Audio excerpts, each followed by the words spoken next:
Good morning, everyone. Welcome to today's hearing. Today we're going to hear further closing statements in relation to modules 1 and 2 from a number of different core participants. They're all going to be presented remotely, and the first is going to be made by Miss Anne Studd, Queen's Counsel, on behalf of the Mayor of London. Miss Studd, I have you on my screen so I can see you, and I hope you can see me. And I must check whether you can hear me, of course. Can you hear me? I can hear you and see you, sir. Good, thank you very much. And we can see and hear you. So if you're ready to make your closing statement on behalf of the Mayor, off you go. Thank you. Thank you, sir. In his opening for modules 1 and 2, the Mayor emphasised the need for accountability and recommendations to prevent future occurrence. These are the two issues that may give the bereaved survivors and residents some confidence that the tragedy of Grenfell will not be repeated. I turn to deal with Module 1, the primary refurbishment. The Mayor, like many others listening to the evidence over many months, has been appalled by the corporate core participants' ability and willingness to shun responsibility and place the responsibility on others for what should have been the central consideration in everything they did: safety. The evidence has depressingly demonstrated that the safety of the tower and the Londoners living in it was not a priority during the procurement or the refurbishment process. The procurement and the award of the tender has revealed much of significant concern. The KCTMO, who were meant to provide a bridge between the tenants and their landlords, to be the voice for the tenants and to act in their best interests, sold the interests and safety of the bereaved survivors and residents to the lowest bidder. Dame Judith Hackett's phrase, "a race to the bottom," has significant resonance when you reflect on the evidence that you heard from Rydon and the KCTMO in relation to the procurement. A lack of transparency in the procurement process, evidenced by information passing between representatives of Rydon and the TMO outside the tender process, gives the appearance that this was a cosy arrangement designed to achieve a mutually beneficial result for the lowest possible cost. By way of example, Rydon's receipt of information obtained from Peter or Sasha at the KCTMO that they were in pole position or that it was theirs to lose. And the communication prior to the tender being awarded that, subject to a small amount of value engineering, Peter Madison would be able to recommend the Rydon bid to the board, are just examples of the unacceptable conduct that has been uncovered by this inquiry in relation to the procurement. Once awarded the contract, the willingness of Rydon to pocket a £200,000 saving by using ACM cladding and not telling the KCTMO the true amount of the saving.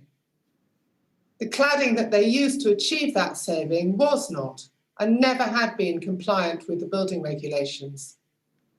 Safety considerations were non-existent and profit paramount. The evidence called before you from the web of contractors involved in the project, from Studio E downwards, demonstrated a lack of knowledge, care, coordination and competence, which was at times astounding. There seems to have been a primary focus on profit from the contractors and value from the client, rather than any accountability for risk or safety.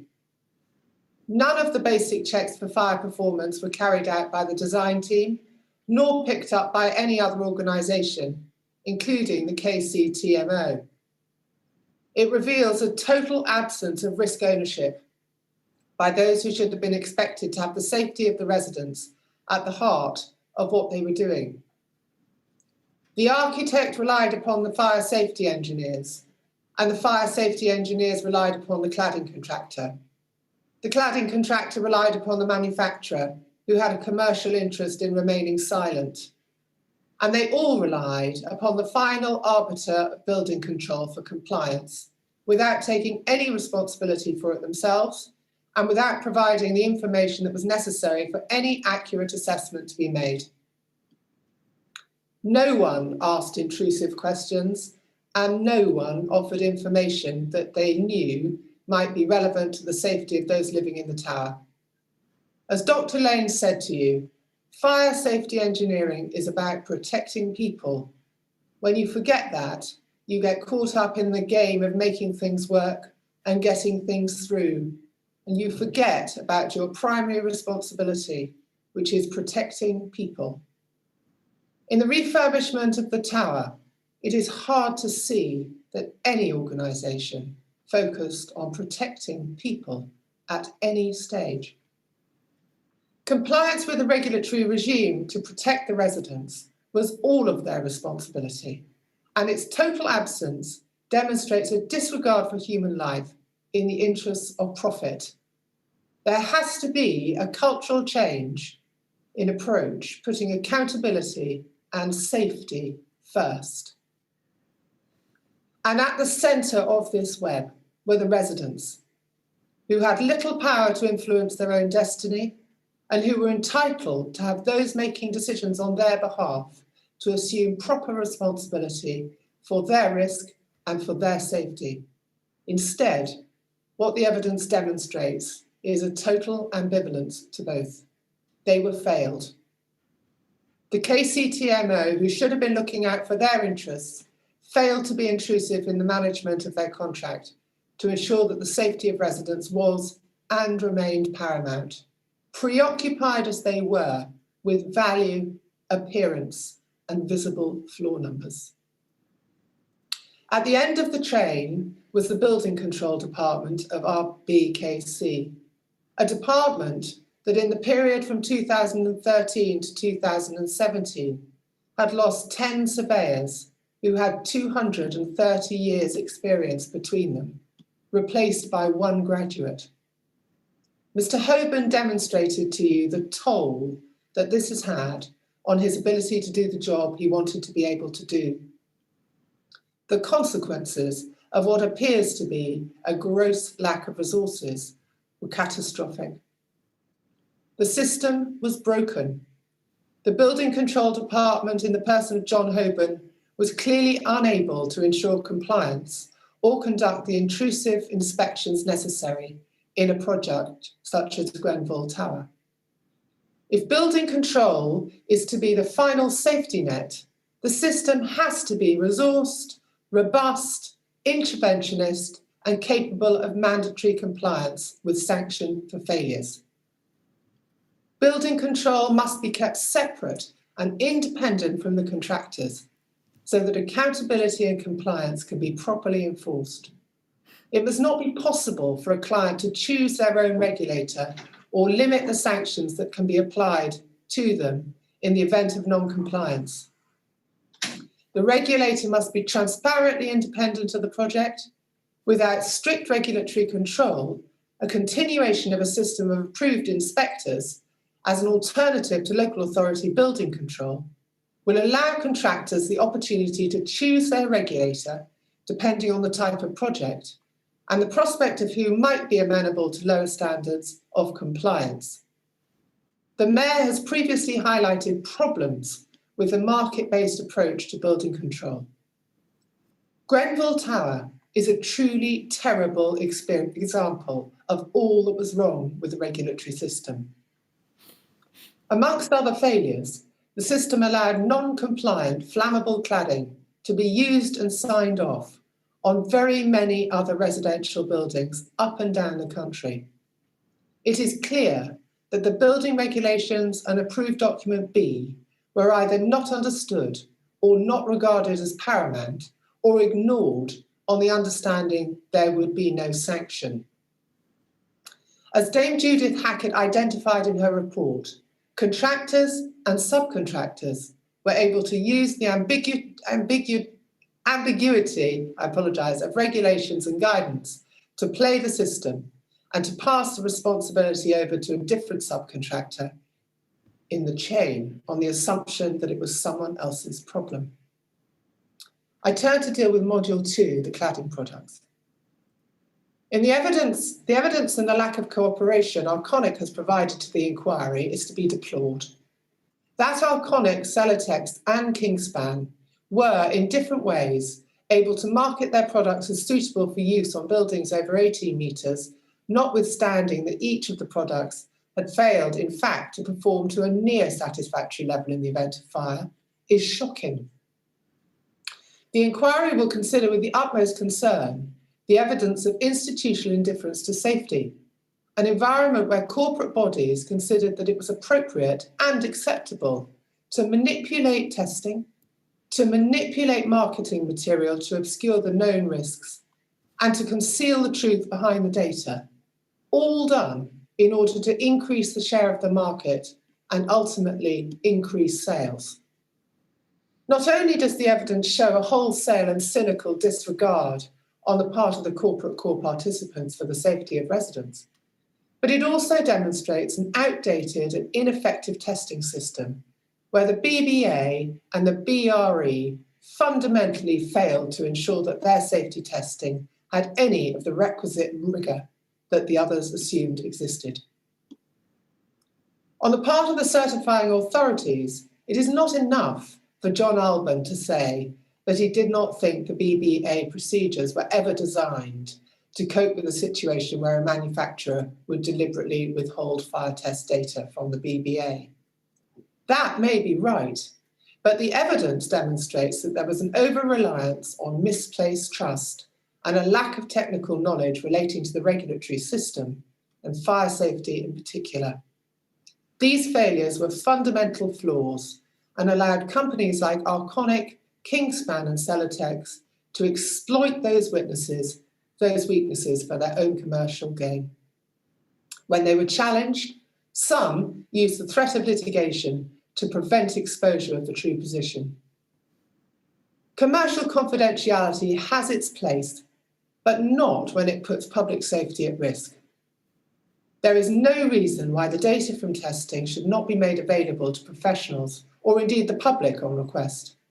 At the very least, the BRE and or the BBA should not have data withheld from them and should be in control of the testing system from start to finish, so they know precisely what materials are being tested and in what configuration, and can reflect the certificate accurately. The data upon which the certification process relies must be clear and unambiguous. Throughout these two modules, we heard from some of the key players involved in the disastrous refurbishment of Grenfell Tower. Behind them are many more people, the owners, directors, and senior managers of the relevant organisations who are responsible collectively for the culture in which they operated. This culture led to an unacceptable priorities and ultimately the death of 72 Londoners. As in so many tragic disasters across varied sectors, commercial self-interest trumped public safety. This will continue happening until recommendations are made and measures implemented to ensure safety first. This is a unique opportunity to make real and substantial change, and one upon which the Mayor believes this inquiry and those who implement its recommendations will be judged. Across industry as a whole, there has to be a culture of safety and accountability. In construction, the safety of the building and its residents and visitors must be paramount, and ownership must remain the responsibility of every organisation involved with the project. These points must be embodied in primary legislation and be statutorily enforceable. The Mayor asks you to reflect upon a recommendation that the government looks again at extending the ban on combustible materials on the external walls of new buildings to those below 18 metres. The fire testing shows that the use of combustible cladding is a fire risk on any building at any height, and this factual certainty should be reflected in your report on Module 2. The Mayor also asks you to consider a recommendation to ensure that in future, building control is fully independent and sufficiently resourced and trained to do its vital job.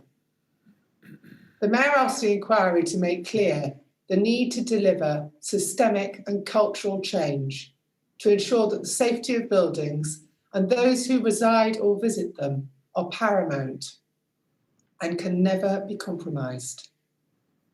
Thank you very much, sir. Thank you very much indeed, Ms. Studd.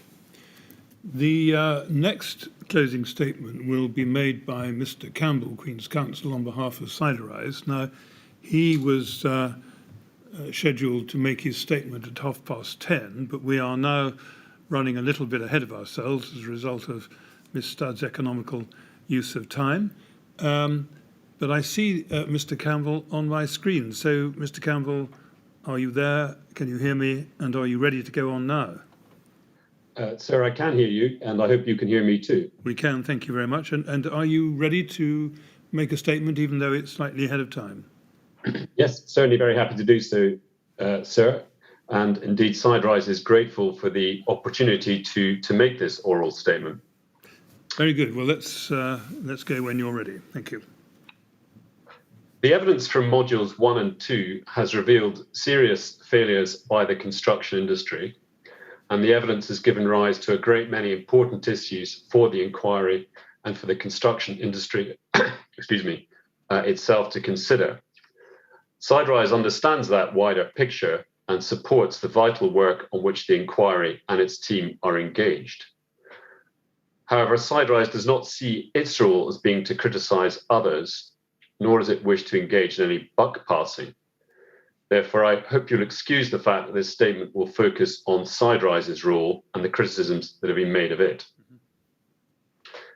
The criticisms of Siderise in the written statements that have been filed fall into two parts. First, there is some criticism by the two BSR teams. The main criticism of Siderise by the BSRs is that the testing of the cavity barriers by Siderise was limited, and specifically that it was carried out between concrete lintels, and the connected criticism that Siderise marketed its cavity barriers as suitable for use in a rain screen cladding system when they had not carried out sufficient testing to demonstrate that. Secondly, in addition to the criticism by the BSRs, there is some criticism of Siderise by Rydon in its written submissions. Siderise submits that the criticism of it by Rydon is misplaced and very unfair, and it will therefore be necessary for me to respond to that criticism by Rydon in a little detail. Can I turn first to the criticism by the BSRs, and in particular their criticism that the testing of the cavity barriers was carried out in tests between concrete lintels.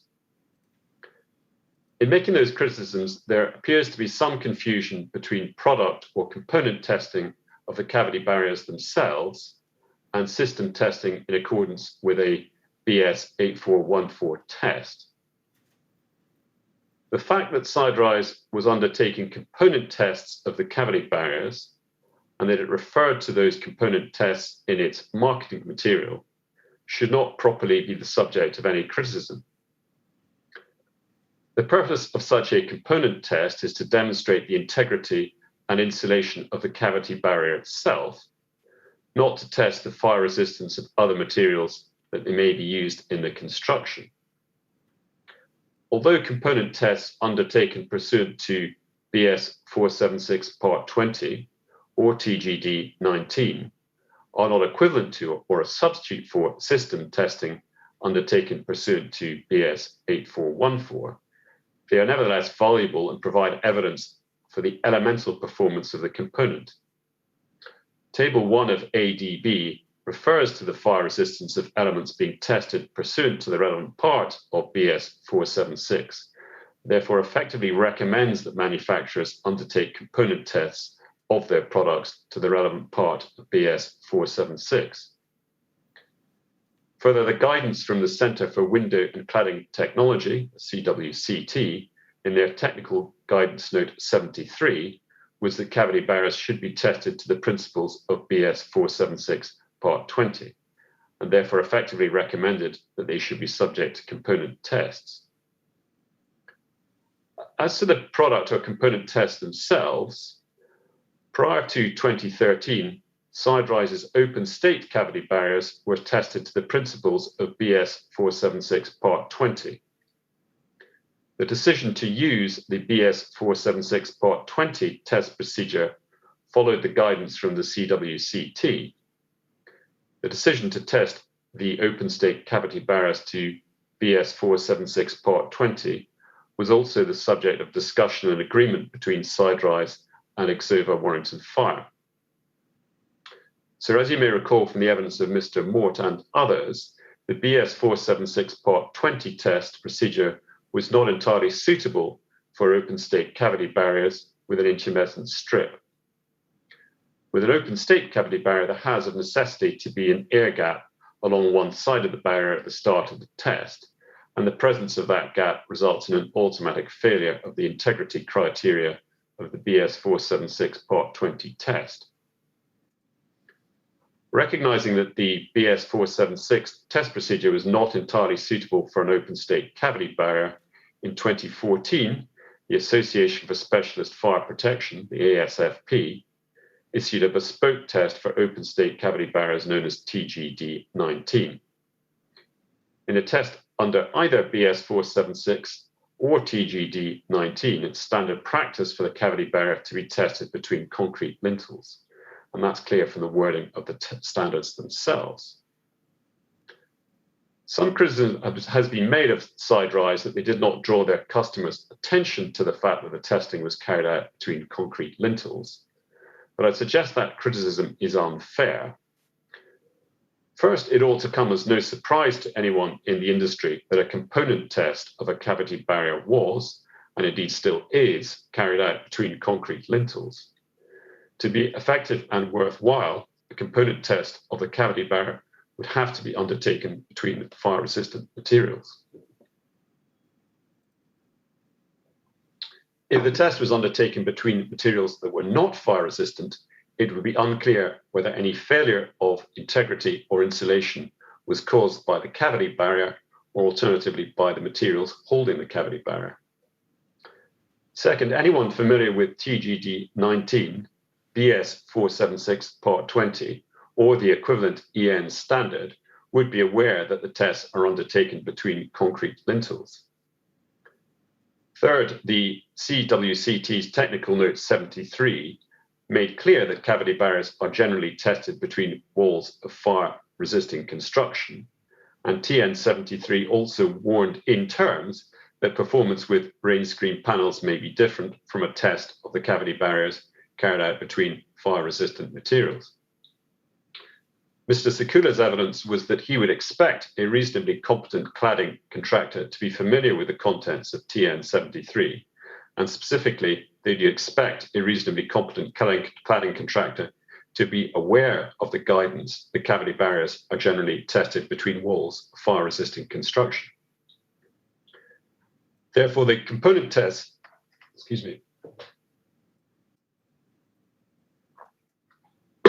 Therefore, the component tests Siderise undertook were those recommended by the ADB and industry guidance.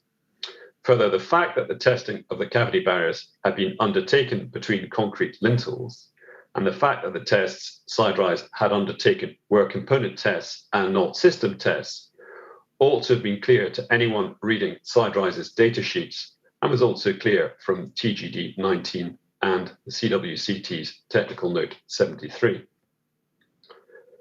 Significantly, there's no evidence that Mr. Lamb or anyone at Harley was in fact misled by Siderise's data sheets or marketing.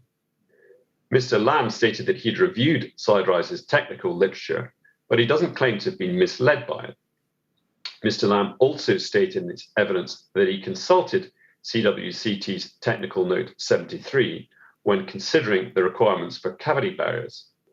When he read Technical Note 73, he would have read that cavity barriers are generally tested between walls of fire-resisting construction. Can I turn then to say something about BS 8414 or system tests? The obligation to carry out system tests of the particular combination of panel and insulating products does not and cannot properly rest with Siderise as the manufacturer of simply the cavity barriers. Nevertheless, Siderise did support the undertaking of BS 8414 tests. Up to the date of the supply of product to Harley, Siderise had participated in 5 8414 systems tests in respect of rain screen cladding systems. Those 5 tests occurred between 2012 and May 2015 and were all classified as passes. The cladding utilised for those tests was either rain screen boards or terracotta tiles. The insulation was either PIR, phenolic or stonewall insulation. Siderise participated in 3 further systems tests between November 2016 and May 2017. All 3 were classified as a pass. As far as Siderise was aware, a system test incorporating ACM panels had not been undertaken by anyone prior to 2016, and Siderise fully acknowledges that was a collective failure by the construction industry.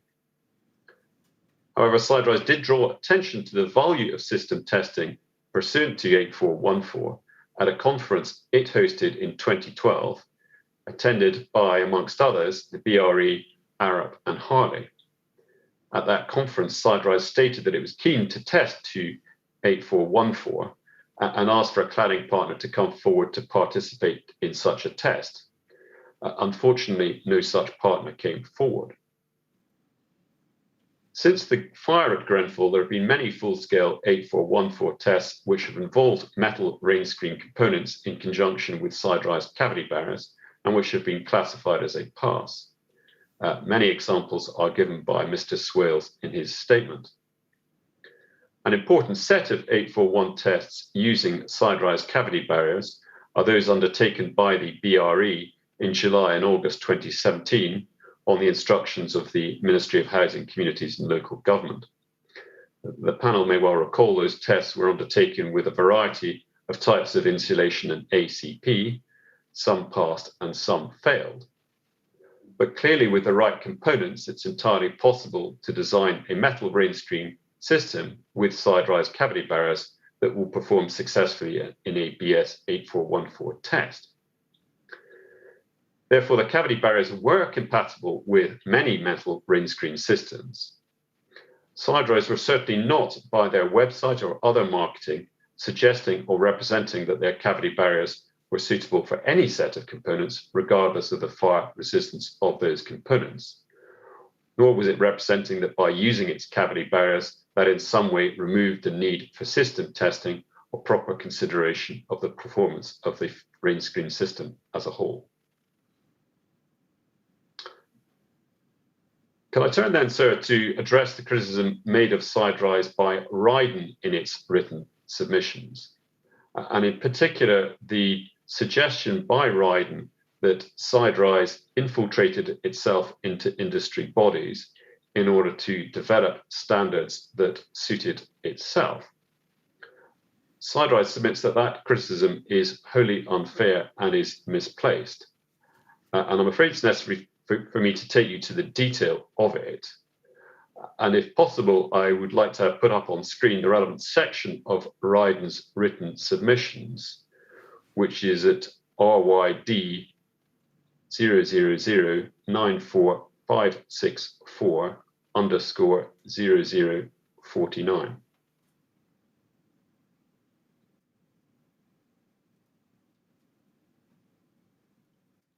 Yes, there it is, I think. Thank you. And it's the bottom half of the page which I'd like to refer to, and I wonder if that can be expanded. It's under the heading Siderise Infiltration of Industry Organisations. At paragraph 8.4, we can see it stated by Rydon that Mr. Mort was a member of the ASFP Technical Committee responsible for the development of TGD 19. In passing, the ASFP are a recognised and responsible body, and several of their publications are referred to in Appendix H of ADB. The technical group within the ASFP that developed TGD19 was known as Task Group 3, and it had a relatively wide membership, including representatives of the BRE, EXOVA, the CWCT, and several manufacturers of cavity barriers, as well as the ASFP's own technical officer. There's nothing unusual or wrong in manufacturers becoming involved in industry bodies to seek to improve standards. That's particularly so here, where they are seeking to develop a product standard in circumstances where the British standard was not adequate. Turning back to Rydon's written submission, we see at paragraph 8.5 at the foot of the page that Rydon say that the TGD standard provided for testing between concrete lintels. That is true. It's also true of the position under the BS 476 test, and I've explained the reasons for it. In the second and third sentences of paragraph 8.5, Rydon assert TGD19 also permitted the first 5 minutes of the test to be disregarded in determining the pass criteria for closing times. This perfectly matches the product performance Siderise had observed in earlier tests it had conducted, guaranteeing a pass for Siderise products. It's correct that TGD19 effectively permits the first 5 minutes of the test to be disregarded. It's only possible to measure integrity once the intumescent has reacted. Therefore, it's necessary to start the integrity test after allowing a period of time for the intumescent to react and the gap to seal. However, the 5-minute period did not, as Rydon assert, perfectly match the Siderise product performance. Siderise cavity barriers had been tested and shown to seal in about 2 minutes, as demonstrated in tests undertaken by EXOVA. It would actually have suited Siderise to have a more onerous test, which only disregarded the first 2 minutes and not the first 5 minutes. Turning back to Rydon's submissions, we see at paragraph 8.6 it said that Mr. Mort was a member of the CWCT. In fact, it was Siderise as a company rather than Mr. Mort as an individual that was a member of the CWCT. And so you may recall that Mr. Sakula gave evidence about the CWCT, noting that it was formed by the University of Bath and offers an MSc in facade engineering. It has a very wide membership and is a reputable organisation.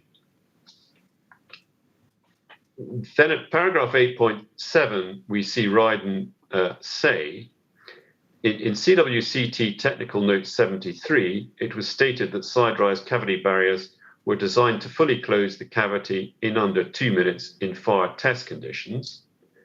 This was, of course, thoroughly misleading in light of the fact that it is suggested to the industry that Siderise barriers would activate and seal a gap in 2 minutes, when the tests only measured performance after 5 minutes. That paragraph is unfortunately confused. CWCT's Technical Note 73 says no such thing. It doesn't in fact say anything at all about Siderise's cavity barriers. The reference that's given by Rydon in paragraph 8.7 to a document 2428 is not in fact the reference for Technical Note 73, but rather to a presentation that Siderise itself made at a facade conference in 2012, which was well before the publication of TGD19. Further, what was said by Siderise in the presentation was not at all misleading, far less thoroughly misleading as Rydon asserts. The test Siderise undertook in conjunction with EXOVA did demonstrate that the intumescent would activate and seal the gap in 2 minutes. And then at paragraph 8.8, it's said by Rydon that through becoming an active member of the ASFP and the CWCT, Mr. Mort managed both to influence the testing regime in order to suit Siderise's products and to have Siderise's products recommended industry guidance. Contrary to what is stated there, the testing regime did not particularly suit Siderise's barriers, a more onerous test had been advocated by Siderise, which would have suited it better. And the reference in paragraph 8.8 to Mr. Mort managing to have Siderise's products recommended in industry guidance is simply wrong. Siderise's products were not recommended in any industry guidance. And this paragraph appears to be a mistaken reference back to the previous paragraph and the mistaken assertion that CWCT's Technical Note 73 specifically recommends Siderise's products when it doesn't. So the document can now be taken off the screen. Good. Thank you. So when considering the suggestion by Rydon that Mr. Mort or Siderise in some way infiltrated groups, industry groups, to produce a standard that suited itself, it's also significant to note that the development of TGD 19 was discussed at a meeting of the CWCT on the 2nd of July 2014, attended by, amongst others, Luke Bisbee and Barbara Lane, as well as Mr. Mort.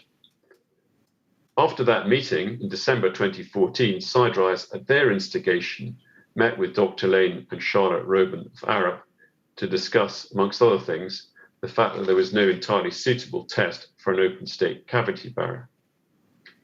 It was agreed that TGD 19, whilst not perfect, was a good step forward as a suitable test for an open state cavity barrier. Contrary to the whole thrust of what's being asserted by Rydon, it's in fact to Siderise's credit that it recognised the lack of suitability of the BS 476 test procedure for open state cavity barriers, and that it was proactive in seeking to work with the SFP to develop an alternative. And it's also to Siderise's credit that well before the Grenfell fire, it sought out industry experts such as Dr. Lane to discuss the new test standard and the testing that it's undertaking in respect of its products.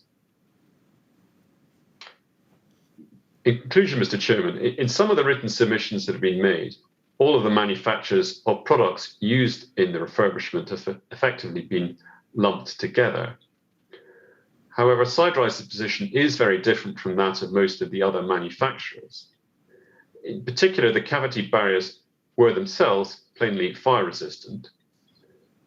As a manufacturer and supplier of a single component, Siderise's responsibility was to ensure that its cavity barriers were appropriately tested in accordance with the then available and applicable test standards, and they were. Cavity barriers of the same type that were supplied to Harley continue to be supplied to this day, and in combination with the correct insulation and panels, they can and do provide vital protection. Finally, Mr. Chairman, I would suggest that Mr. Mort deserves credit for pointing out the weak link for fire that was not appreciated by others, even though he, Mr. Mort, had no responsibility for the design of the facade. It is very unfortunate that his advice was effectively ignored. Mr. Chairman, those are my submissions, and I'm grateful to you and to the panel for your patience in listening to them. Well, thank you very much indeed, Mr. Campbell. They've been very interesting and given us quite a lot to think about. Thank you. Now, the next statement is due to be made by Mr. Adamson, Queen's Counsel, on behalf of the LABC, but he is not scheduled until 11:15. What I'm going to suggest, Mr. Adamson, are you there already? I am here, sir. Can you hear me? We can hear you and we can see you. And I was going to suggest that you might rather wait a little longer before you made your statement. But if you're ready to make it, perhaps you'd like to go ahead now. My only observation is this, sir, that I'm conscious that you are scheduled for a break at 11 o'clock, and I do not anticipate being finished by 11 o'clock. No, well, you are scheduled to, well, we've allowed you, shall I say, half an hour. Is that going to be long enough for what you wish to say? Sir, I do hope so, yes. Well, I think if it is, then we would prefer you to make your statement now. We won't cut you off at 11 o'clock. We'll take our break a little bit later than advised. And we'll still be ahead of ourselves for the morning, which will be a good thing. So if you are ready to go ahead, we'd be grateful to hear from you now.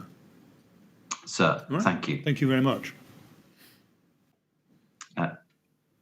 Sir, member of the panel, local authority building control did not make an opening statement for module 2, and no witnesses from LABC have so far been called to give evidence to the inquiry.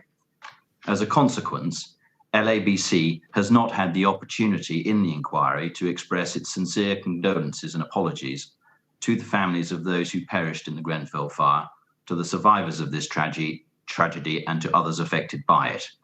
LABC therefore takes this opportunity to offer its condolences to all those who have suffered. LABC has and will continue to cooperate to the fullest extent with this inquiry so that the true facts are established, those who are responsible for this disaster are held accountable, and lessons are learned. The structure of my closing statement will focus on 5 topics. 1, LABC's role. 2, LABC's role in this inquiry. 3, Kingspan and K15. 4, Celotex and RS5000. And 5, the impact of LABC certification errors. 1, what is LABC?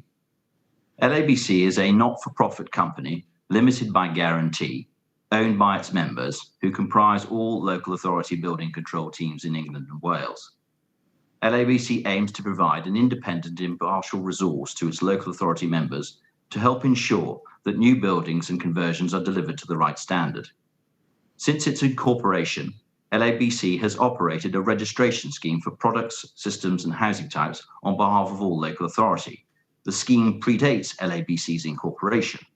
Such approvals were previously issued directly by local authority building control departments without any central administration by LABC.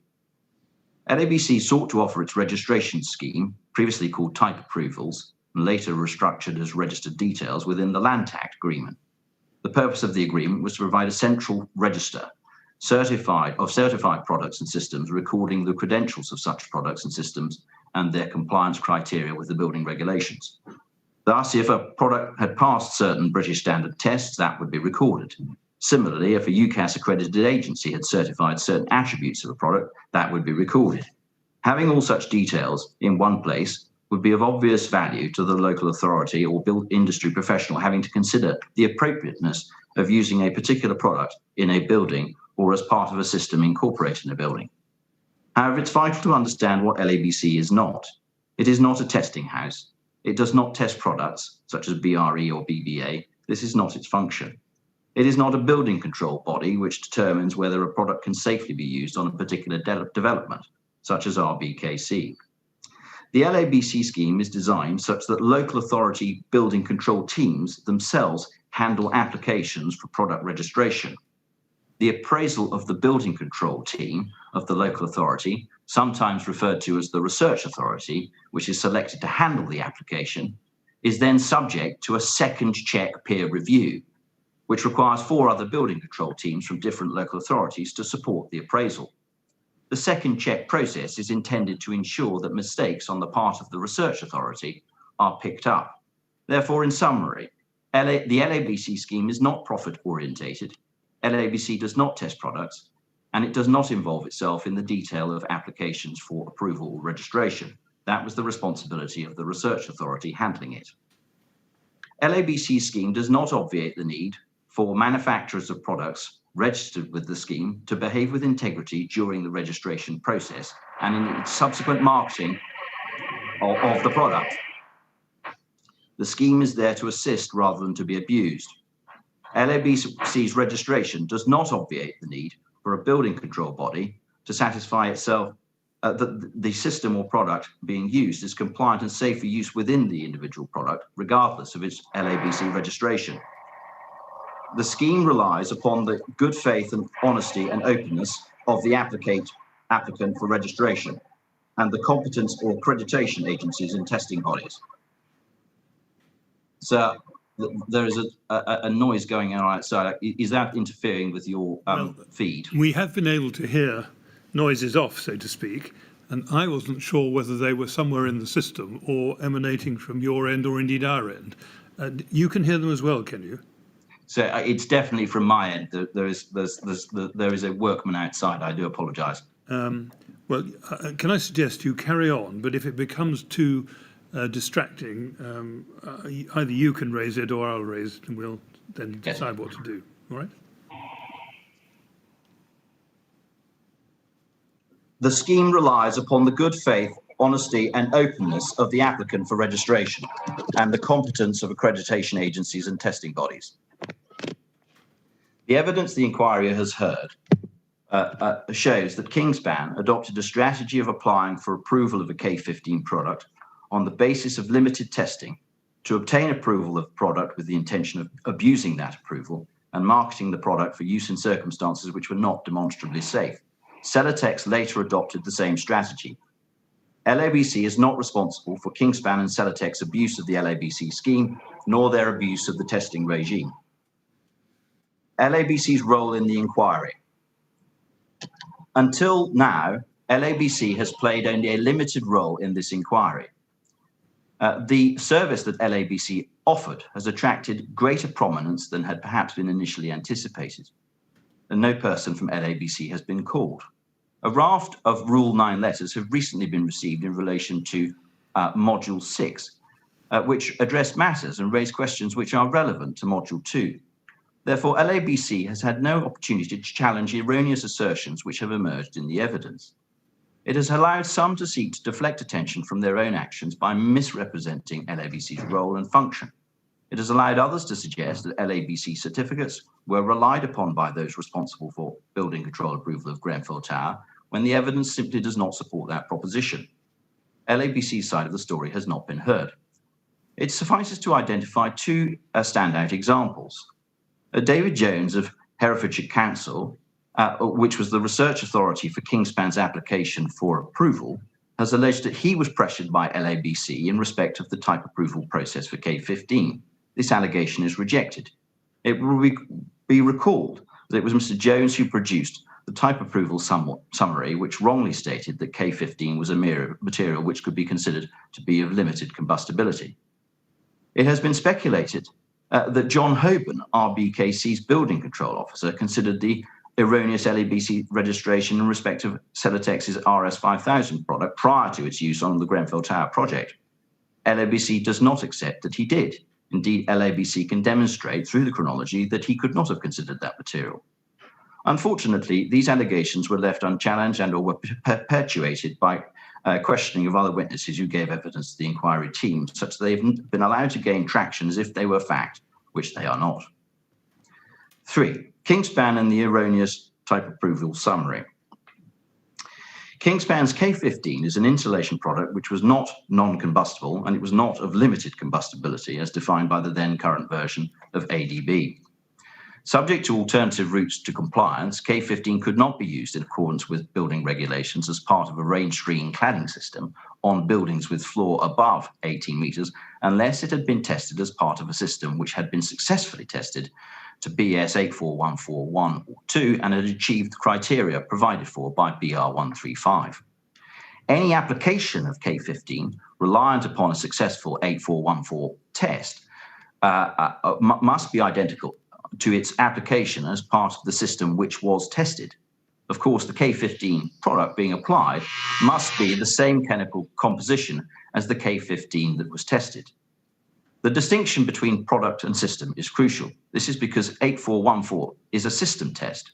Thus, a product which is not non-combustible or not of limited combustibility included as part of a system which passes the 8414 test could be used above 80 meters only in a system identical to that which was successfully tested. On behalf of LABC, Herefordshire Council issued a systems approval certificate in respect of K15 on the 1st of May 2009. The systems approval certificate was provided to Kingspan together with the type approval summary of Herefordshire Council. The type approval summary contained the erroneous statement that K15 can be considered a material of limited combustibility and that as a consequence, it is suitable for use in all situations shown on diagram 40 of approved document B, volume 2, including those parts of a building more than 18 metres above ground. Kingspan knew that the statement that K15 was a material of limited combustibility was wrong. Kingspan knew it could not and should not be relied upon.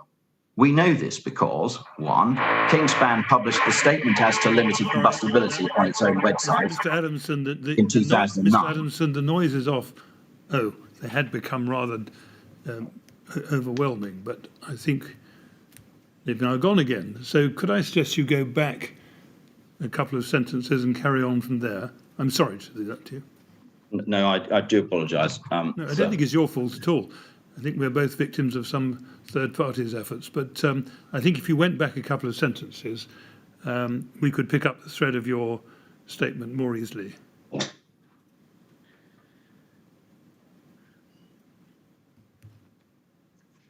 Kingspan knew that the statement that Kingspan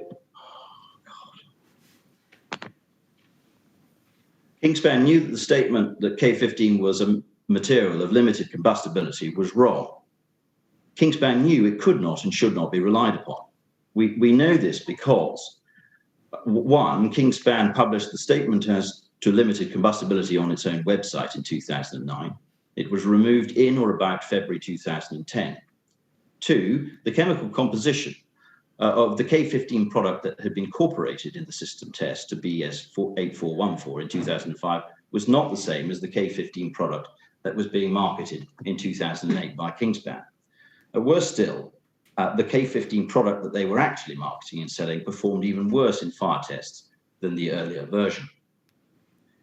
Kingspan's application for system approval was built on deceit. In support of its application, it supplied the BBA certificate dated the 27th of October 2008 and the 8th issue of its K15 product literature. Neither of these were reliable, and Kingspan knew it. The BBA certificate could not be relied upon for numerous reasons, including: one, K15 had not been successfully tested to 8414/1. It did not meet the criteria of BR135 as recorded in the BBA certificate. Two, the K15 product which Kingspan was marketing had a different chemical composition to the product it had tested and reacted quite differently to fire. Three, contrary to the statement in the BBA certificate that it could be used on steel frame walls, K15 had not been successfully tested on a steel frame system for use above 18 metres. In fact, K15 was the subject of 4 steel frame tests in 2008, and all failed. BBA and Kingspan were aware by no later than the 24th of December 2008 that the wording of the certificate was misleading and needed to be amended. Kingspan threatened to pass on the costs of reissuing documentation if the wording was amended. Kingspan preferred to let the file gather dust rather than fix the mistakes which had been identified. Having stopped BBA from making amendments, Kingspan was free to use a misleading BBA certificate as the basis for system approval issued in 2009. The K15 product literature was also misleading because it did not mention that the 8414 test performed on the product was to masonry substrates only, and it had not been tested on a steel frame. It did not mention that the product being sold in 2008 was a different product to that tested in 2005. It did not mention the fact that the 8414 test was in any event not representative of any cladding system in use in the construction industry. It did not state that BR135, there was no BR135 classification report, and instead gave the impression that it had. It did not mention that K15 is suitable for use above 18 metres only in one specific configuration. Contrary to the suggestion implicit in the cover diagrams, it had not been successfully tested for use on a steel frame above 18 metres. The statement that fire performance can be equivalent to mineral fire was inaccurate and misleading, as, unlike K15, mineral fibre is a material of limited combustibility. It is against this misleading background that Mr. Jones's erroneous type approval summary must be considered.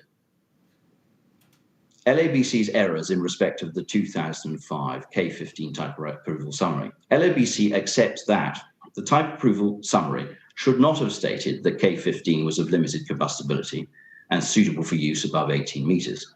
This appears to have arisen as a result of Mr. Jones of Herefordshire Council having a lack of familiarity with the then current ADB, coupled with its confusing wording and exacerbated by his understanding of his meeting with Mr. Pack and Mr. Heath of Kingspan. Mr. Jones's judgment that K15 could be considered of limited combustibility was not a judgment he was permitted to make. It was not a question of judgment. It either did or did not satisfy the definition in the table, A7 of ADB, and it did not. Mr. Jones should not have been tasked to carry out the assessment of K15 by Mr. Jenner, the building control manager. He lacked sufficient experience. For the record, LABC tasked Mr. Jenner, not Mr. Jones, and LABC would have assumed that Mr. Jenner would maintain overall control of the exercise. In any event, the errors could have been identified during LABC's second check process. LABC does not accept the errors in the documentation were brought about by pressure being applied by LABC. Mr. Jones gave an account of an alleged call with an unidentified officer of LABC, which is not accepted.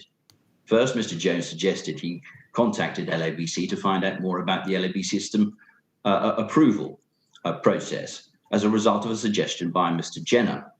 This is improbable given that Mr. Jenner had himself been tasked by LABC to undertake the assessment of K15 and had already completed at least 2 system approvals for Kingspan previously.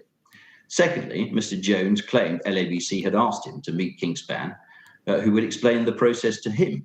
It would make no sense for LABC to expect Kingspan to explain LABC's type approval process to Mr. Jones. And third, Mr. Jones claimed that someone at LABC had told them that his assessment should be not particularly in-depth, that a fee of £500 would be charged, and that he was not to worry about the fact that K15 was just one element of the rain screen cladding system. But there is no reason why LABC would inform Mr. Jones to adopt a less diligent process for this application. And also, the records unequivocally demonstrate that it was Mr. Jones who fixed the fee at £500, not LABC.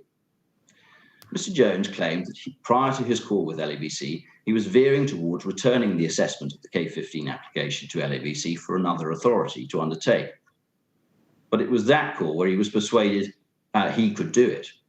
When asked by you, sir, why he felt it necessary to go to such lengths to satisfy Kingspan's requirements in creating the scope of approval, he suggested that it was because LABC had asked him to do so. He went on to say, so I suppose from every angle I was being pressured by LABC and by Kingspan.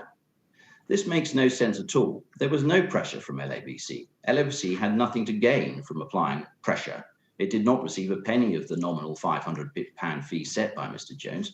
This was retained by Herefordshire Council, the research authority. What Mr. Jones had to do was to consider the documentary material Kingspan provided and assess what compliance with the building regulations and the official guidance that material demonstrated. No more, no less. He was entitled to rely on such testing as was recorded in the BBA certificate and did not need to go behind what was stated.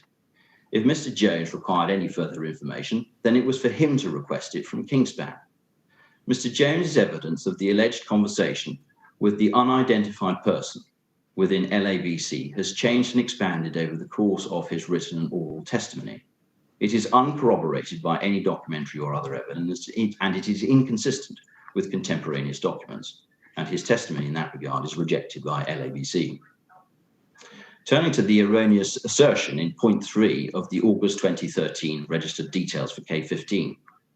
Kingspan's application for registered detail for K15 was, like its earlier application for type approval, supported by misleading documentation, specifically the obsolete 2008 BBA certificate and the 9th issue of the product literature.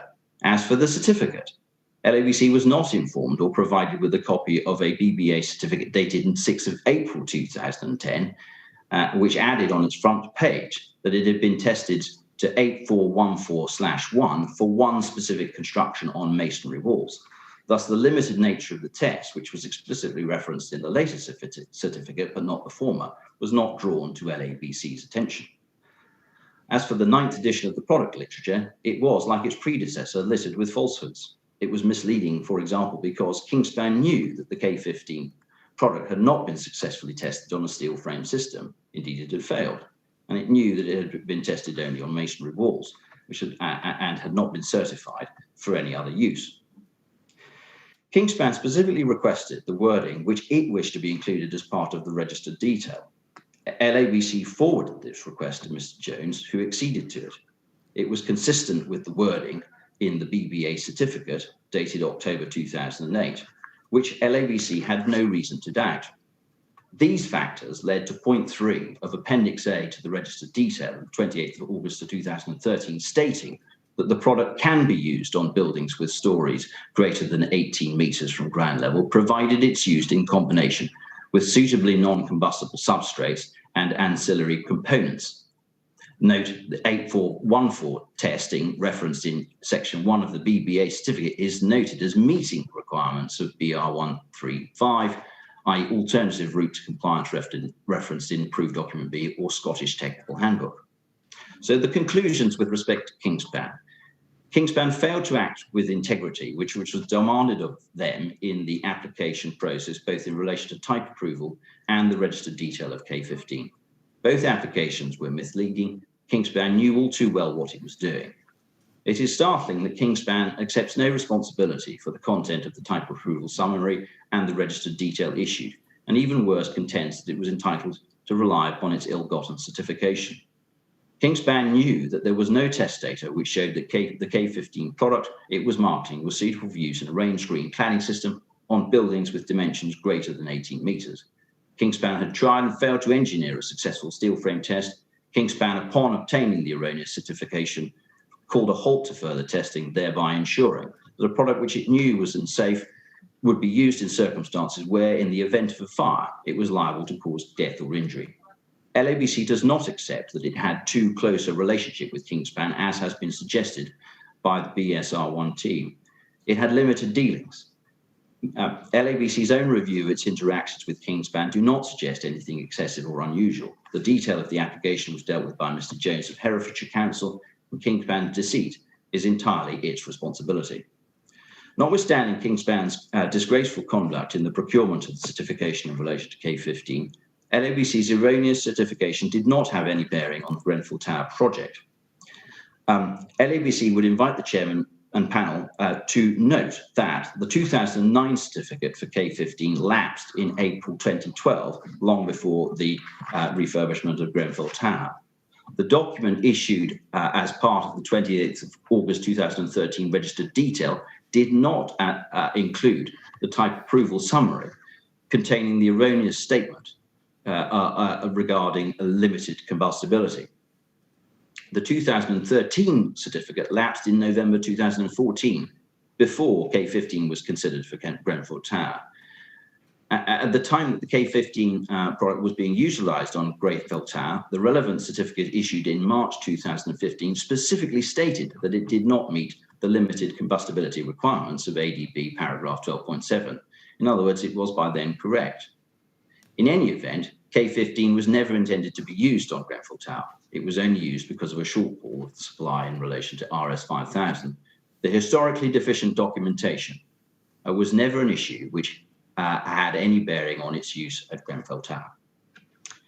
Turning now to Celotex. In 2013, Celotex began to explore whether it could enter the above 18-metre market in an effort to rival Kingspan's product. Their plan was to rebrand FR5000 as RS5000. Celotex set about adopting a similar approach in respect of gaining registered detail status, as Kingspan had with its K15 product, namely to test the product in one configuration, apply for registered detail status, which they hoped would then enable it to market the product for broader use than could be safely justified by their testing. In early 2014, Celotex undertook two 8414/2 tests, the first of which failed, leading to a redesign of the test rig. The second test incorporated the same materials, but the rain screed board thickness was increased and magnesium board was added. This specification passed the 8414 test, but the inclusion of the magnesium board was not noted by BRE. Celotex concealed the presence of the magnesium board from BRE. BRE's error was its failure to identify it. In short, Celotex rigged the test results and concealed their duplicity. and took advantage of BRE's failure to identify it. Celotex then set about seeking registration with a wide scope from LABC to exploit the wider lack of understanding in the industry over the proper use to which products could be put. That would enable it to sell RS 5000 for projects for which it was not demonstrably safe. On the 15th of May 2014, Celotex informed LABC that it wished to proceed with the registered detail assessment. Mr. Raper of Celotex emailed the LABC appointed research authority, in this instance West Suffolk Council, on the 17th of June 2014, outlining the scope of the registration Celotex wished to receive. The scope of the registration went beyond the scope of the testing which had been performed. On the 17th of June 2014, Celotex provided the research authority with a letter from BRE stating that RS 5000 had passed an 84142 test and a BR3 135 classification was being performed. On the 5th of August, Celotex was informed that it had successfully gained registration for RS 5000. A registered system document dated 21st of August 2014, together with undated details drawing and document list, was issued to Celotex on the 29th of August 2014 and published on the LABC website on that day. The document stated that Celotex RS 5000 had been successfully tested to 84142, met the criteria set out in BR135, and therefore is acceptable for use with stories in buildings with stories above 18 metres in height, subject to the board being fixed to a non-combustible substrate and alternative compliance to ADB. The wording was consistent with Celotex's requested scope.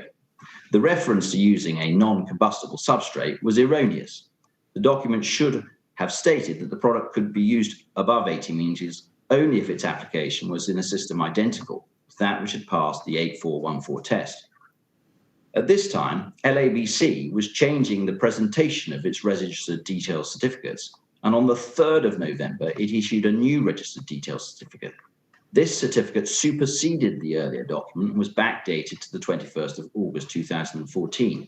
Importantly, the new certificate corrected the error in the earlier document and now stated that the product had been successfully tested to 84142, met the criteria for BR135, and was acceptable for use above on buildings with stories above 18 metres height, subject to matching the specification criteria of the BRE fire test report carried out.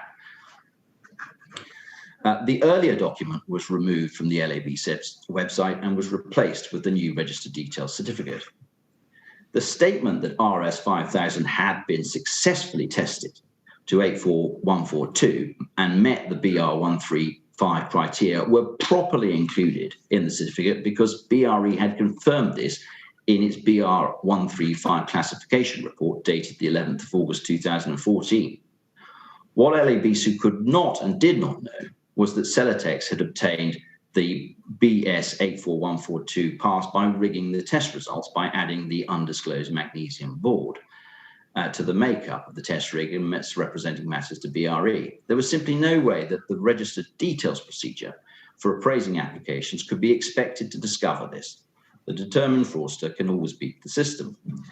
Upon receipt of the amended certificate in November 2014, Celotex emailed LABC requesting some amendments, although not notably to the new text emphasising the need for any installation to match that used in the 8414 test. Pending review of the new wording, Celotex requested that the registration be withdrawn, and LABC complied with this request. Thus, from the 4th of November 2014 to the 1st of July 2015, there was no extant LABC certification for RS 5000. LABC contacted Celotex in May 2015 with a copy of an amended certificate, which now also took account of the Building Control Alliance Technical Guidance Note 18. The new revised certificate was technically correct. In the absence of a response from Celotex, the new certificate was issued on the 1st of July 2015 and posted on the LABC website, where it remained until the 16th of July 2017, when LABC withdrew the registration of RS 5000 2 days after the Grenfell Tower fire. LABC's errors in respect of the RS5000 product, the deficiencies in the RS5000 certification were not the same as the deficiencies in relation to K15. And in any event, they existed for a few months only between the 21st of August and the 3rd of November 2014. In the period around July-August 2014, LABC became aware of various concerns as to the suitability of K15 for use above 18 meters.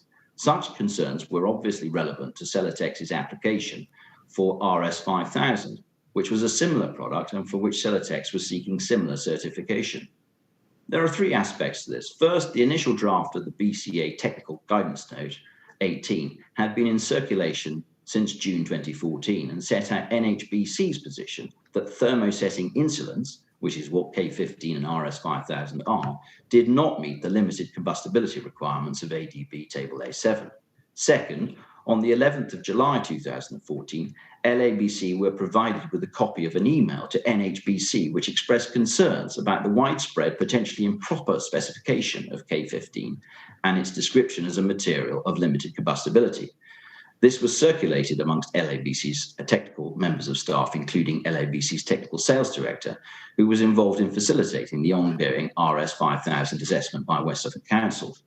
And thirdly, on the 16th of July 2014, LABC was contacted by a company called Europa Facades, who raised queries as to K15's LABC certification and the eligibility to meet the requirements of 84142. Whilst the first certificate issued in respect of RS5000 on the 21st of August 2014 did not repeat the erroneous statement that K15 in the K15 certification that the product can be considered a material of limited combustibility, it was still in error because it should have stated that the product could be used above 18 meters only if its application was in a system identical to that which had passed the 8414 test.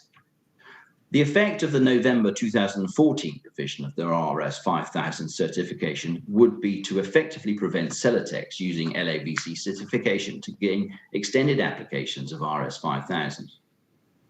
The appreciation of LABC and of West Suffolk Council of the intricacies of the 18+ meter cladding systems was markedly developing throughout 2014. The failure to recognise that the essential significance of a successful 8414 test is that it is a system test which provides an alternative route to compliance where the insulation components of a system are not non-combustible or not of limited combustibility was corrected in the November 2014 registered detail. Celotex may have continued to use the original certification issued on the 29th of August 2014, which had been posted on the LAB's website and taken down at the beginning of November 2014. If it did, Celotex must have known that they were promoting RS5000 on a false prospectus.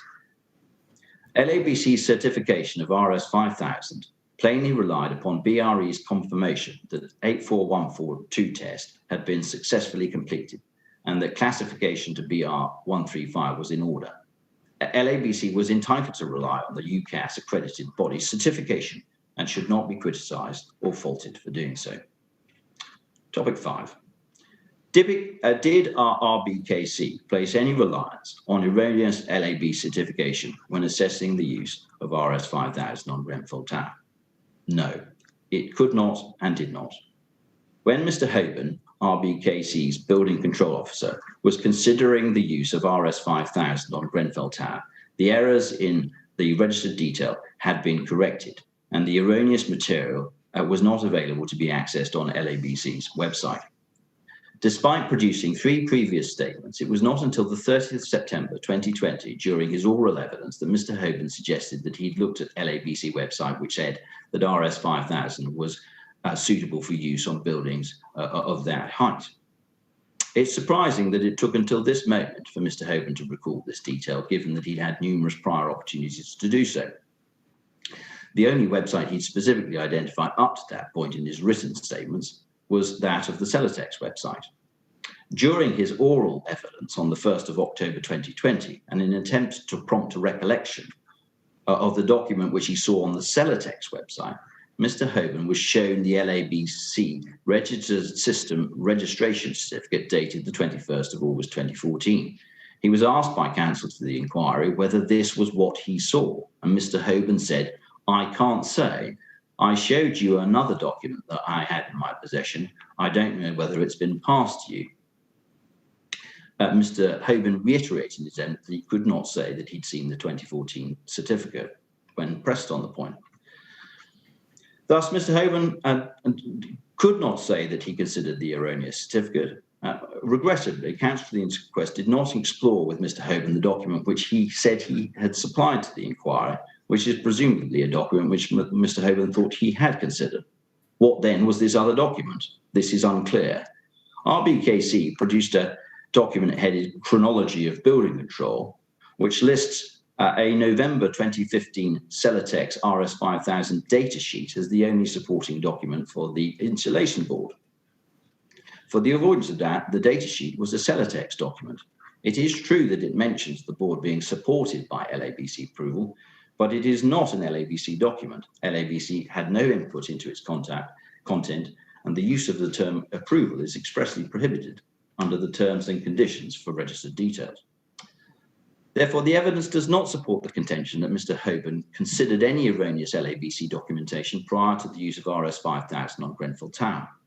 Notwithstanding this fact, and even more regrettably, the suggestion that Mr. Hoban did consider erroneous documentation produced by LABC has been perpetuated in some of the questioning of witnesses. For example, John Allen was questioned on day 45 about the same LABC registered system certificate, and it was described by counsel to the inquiry as the document we think that Mr. Hoban may have seen. Despite LABC raising explicit concern about that line of questioning, the position was put even more emphatically on the 17th of November 2020 during the evidence of Mr. Roper of Celotex. Counsel to the inquiry described the 2014 registered system certificate as a document that John Hoban, the building control officer at Grenfell Tower, says that he examined to the best of his recollection. He did not say anything of the sort. LABC notified the inquiry team of its concerns as well. In response, LABC was told that the question was inadvertently phrased. LABC would put it rather differently. The premise of the question was wholly inaccurate. The email went on to state that it was counsel to the inquiry's view that it's still likely to be the LABC certificate, which was the document that Mr. Hoban looked at online. However, we were informed that there were no conclusions which had been reached in that regard. LABC is at a loss to understand the basis upon which that view had been reached in light of the evidence.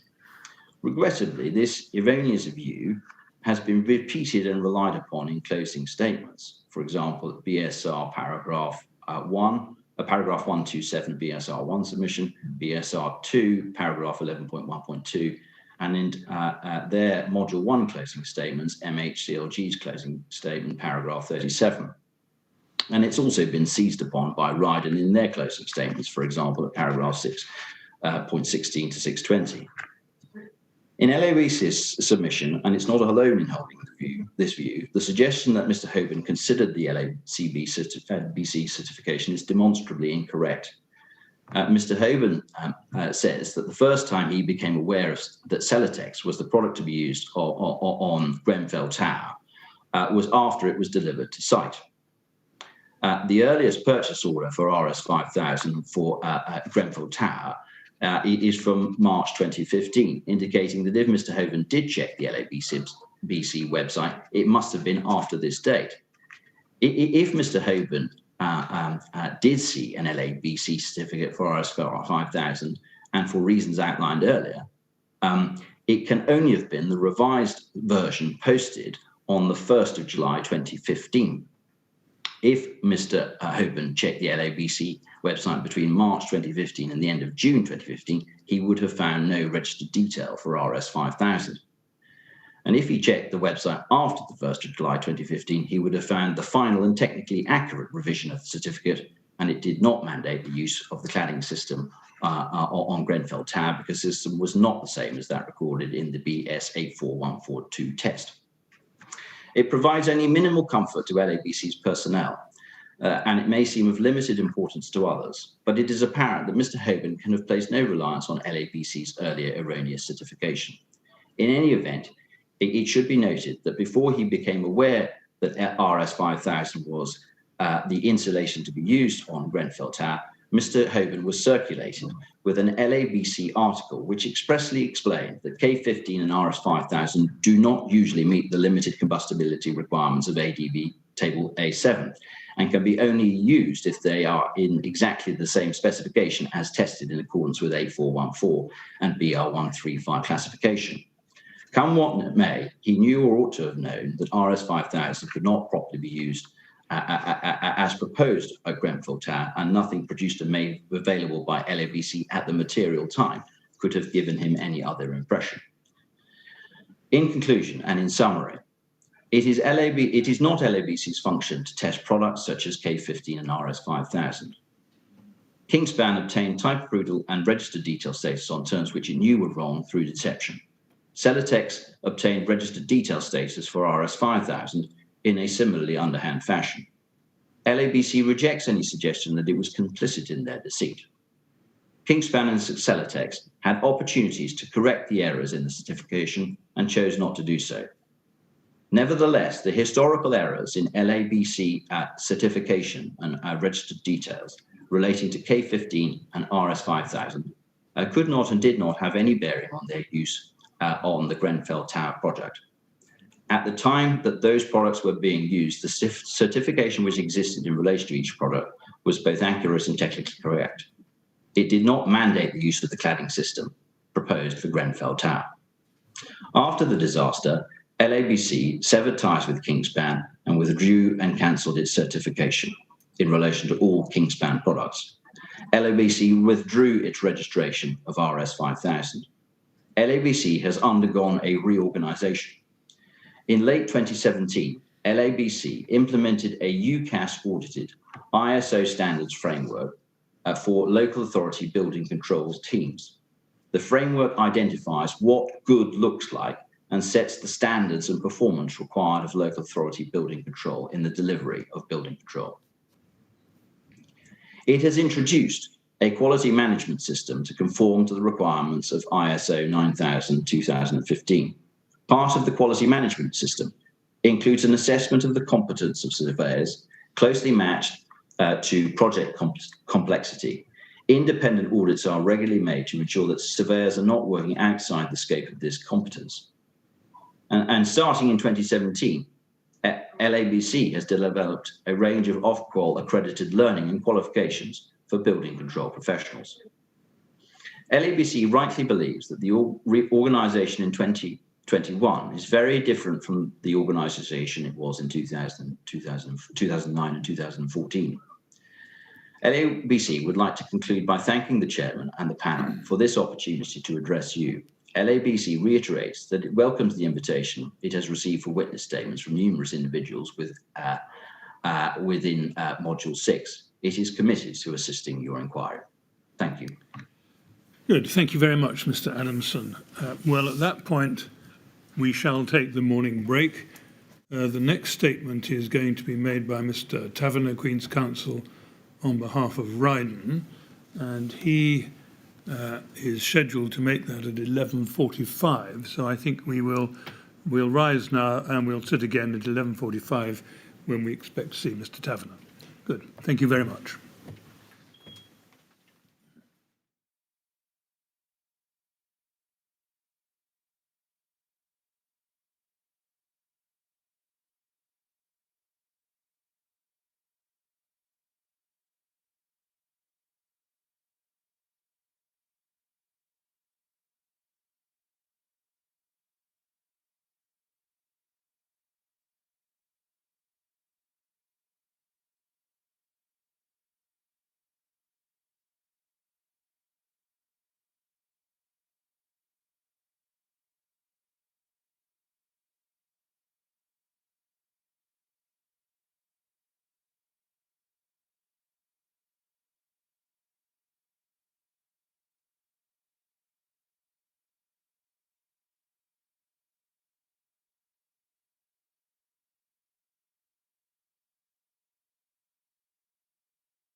Welcome back. We are now going to hear a closing statement by Mr. Taverner, Queen's Counsel, on behalf of Rydon. Good morning, Mr. Taverner. Good morning, and thank you, Mr. Chairman. Right, well, you can good morning to you and Mrs. Stefan and Mr. Akpor as well. Thank you. Well, now it's your turn to make a statement on behalf of your client, and if you're ready, we'll hear it, please. Thank you. Thank you very much. Oh, before you start, can I just say this? We've allowed you 2 hours. You can obviously have the whole of your 2 hours, but I'd ask you not to have any more. And since you're going to overrun the lunch break, can I leave it to you to indicate when it would be convenient to you to make that break, and then we'll take the break from that time? Yes, that's very kind, Mr. Chairman. I do anticipate, in fact, being less than 2 hours, probably nearer the 1.5 hour mark. Well, let's see how we get on, and when you think it's a good time to have a break, because I suspect you'll still go over lunch hour. I will. Then we'll take it then. All right. Thank you very much. Off you go. Thank you. What we plan to do today, sir, is to highlight important aspects of our closing submissions and to cover certain specific matters raised by others in their written and oral closing submissions. Rydon's keen to emphasise, however, that today's oral submissions should not detract attention away from the detail and analysis set out in our previous submissions, written and oral, particularly Rydon's Module 1 and 2 written closing. The inquiry will be aware that we served our Phase 2 Module 1 and 2 written closing submissions on the 28th of May 2021, and for the record they can be found at RYD 000-94564_001. Our approach today is first to set out some general observations, before then, and secondly, drawing attention to features of the design and build procurement route under which Rydon was operating, which we considered to be relevant. Thirdly, I'll address the standard of care to be expected of a design and build contractor, before then moving on to addressing certain matters raised by various core participants. The purpose of all of this, of course, is to further assist the tribunal in its investigations and in reaching solid conclusions and making firm recommendations. I'm not going to ask for documents to be brought up today. They're referenced in our submissions. For the convenience of those who may reread the transcript of these oral submissions, I'll sometimes read out where particular references can be found, which we hope will be of some help. Turning first then, if I may, to some general observations.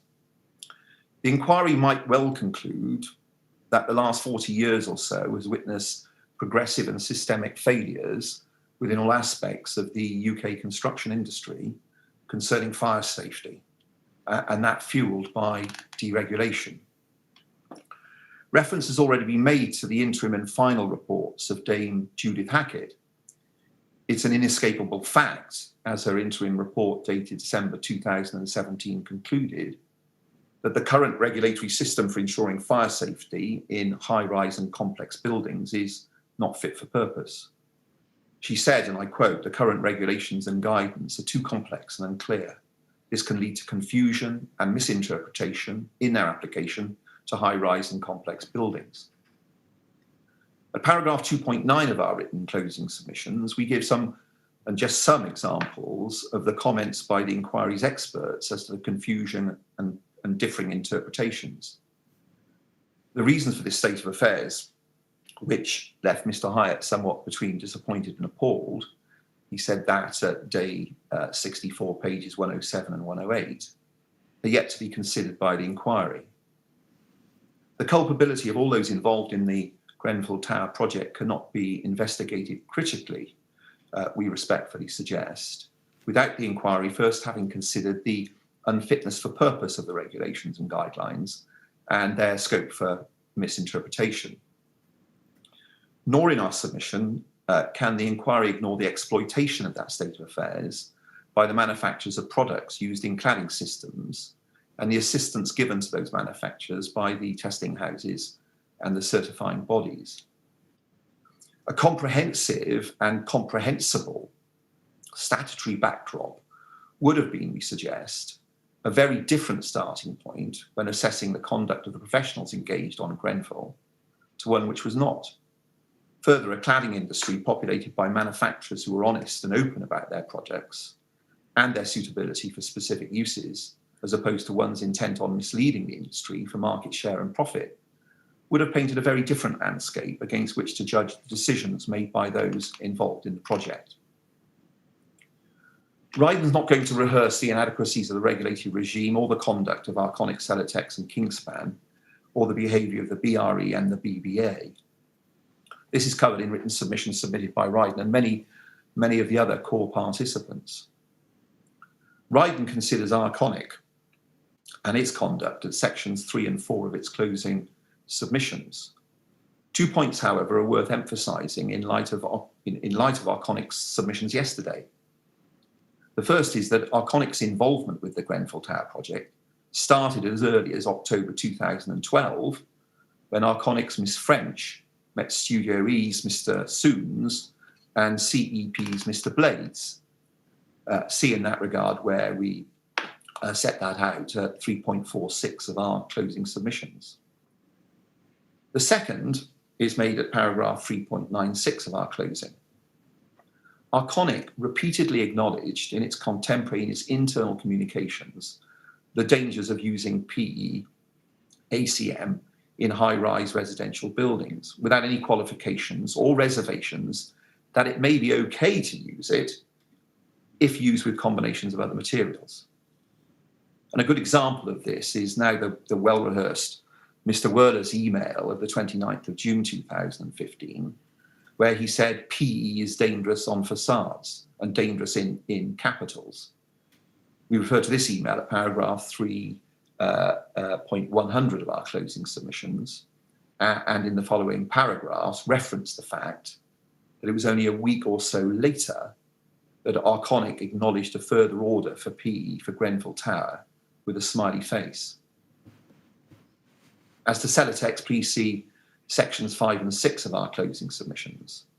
At paragraph 5.7, we reference where Celotex witnesses agreed in their evidence provided to the inquiry that the Celotex claim, stating for use in rain screen applications and suitable for use in buildings above 18 metres in height, was thoroughly misleading and dishonest, as it implied that the product could be used.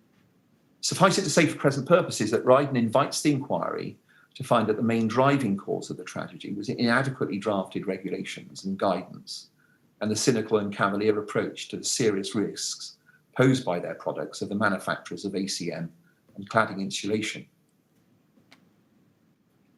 It's also plain that all of this was compounded by a general lack of understanding of the dangers of these products in the UK industry.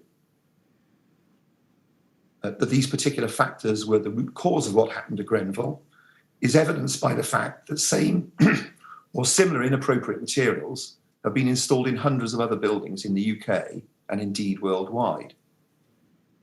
The inquiry has more than once been referred to the statistics from the Ministry of Housing, Communities and Local Government and their recent report. There are 469 buildings with ACM cladding systems unlikely to meet the building regulations. 257 of those are located in London. And there's likely to be up to 1,500 to 2,000 buildings in total with combustible non-ACM cladding above 18 metres with varying degrees of problems. Of course, it's a matter for the inquiry, but it's respectfully suggested that the contextual background of any assessment of the conduct of those involved in the design and construction of the cladding works at Grenfell includes, and in our view, in a logical order, firstly, an inadequate regulatory regime. 2, dishonest manufacturers knowing of that inadequacy, intent on marketing what they knew to be dangerous material for inappropriate use. 3, a slack and complicit testing and certification industry, with the result that materials used in the cladding system were at the very least headlined as appropriate for use above 18 metres, when they were not.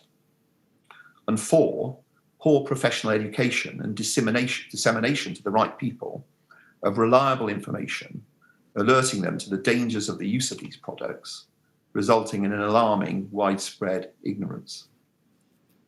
The consequence of each of these 4 factors, namely the prolific use in the UK of dangerous materials in wholly inappropriate circumstances, is therefore to see.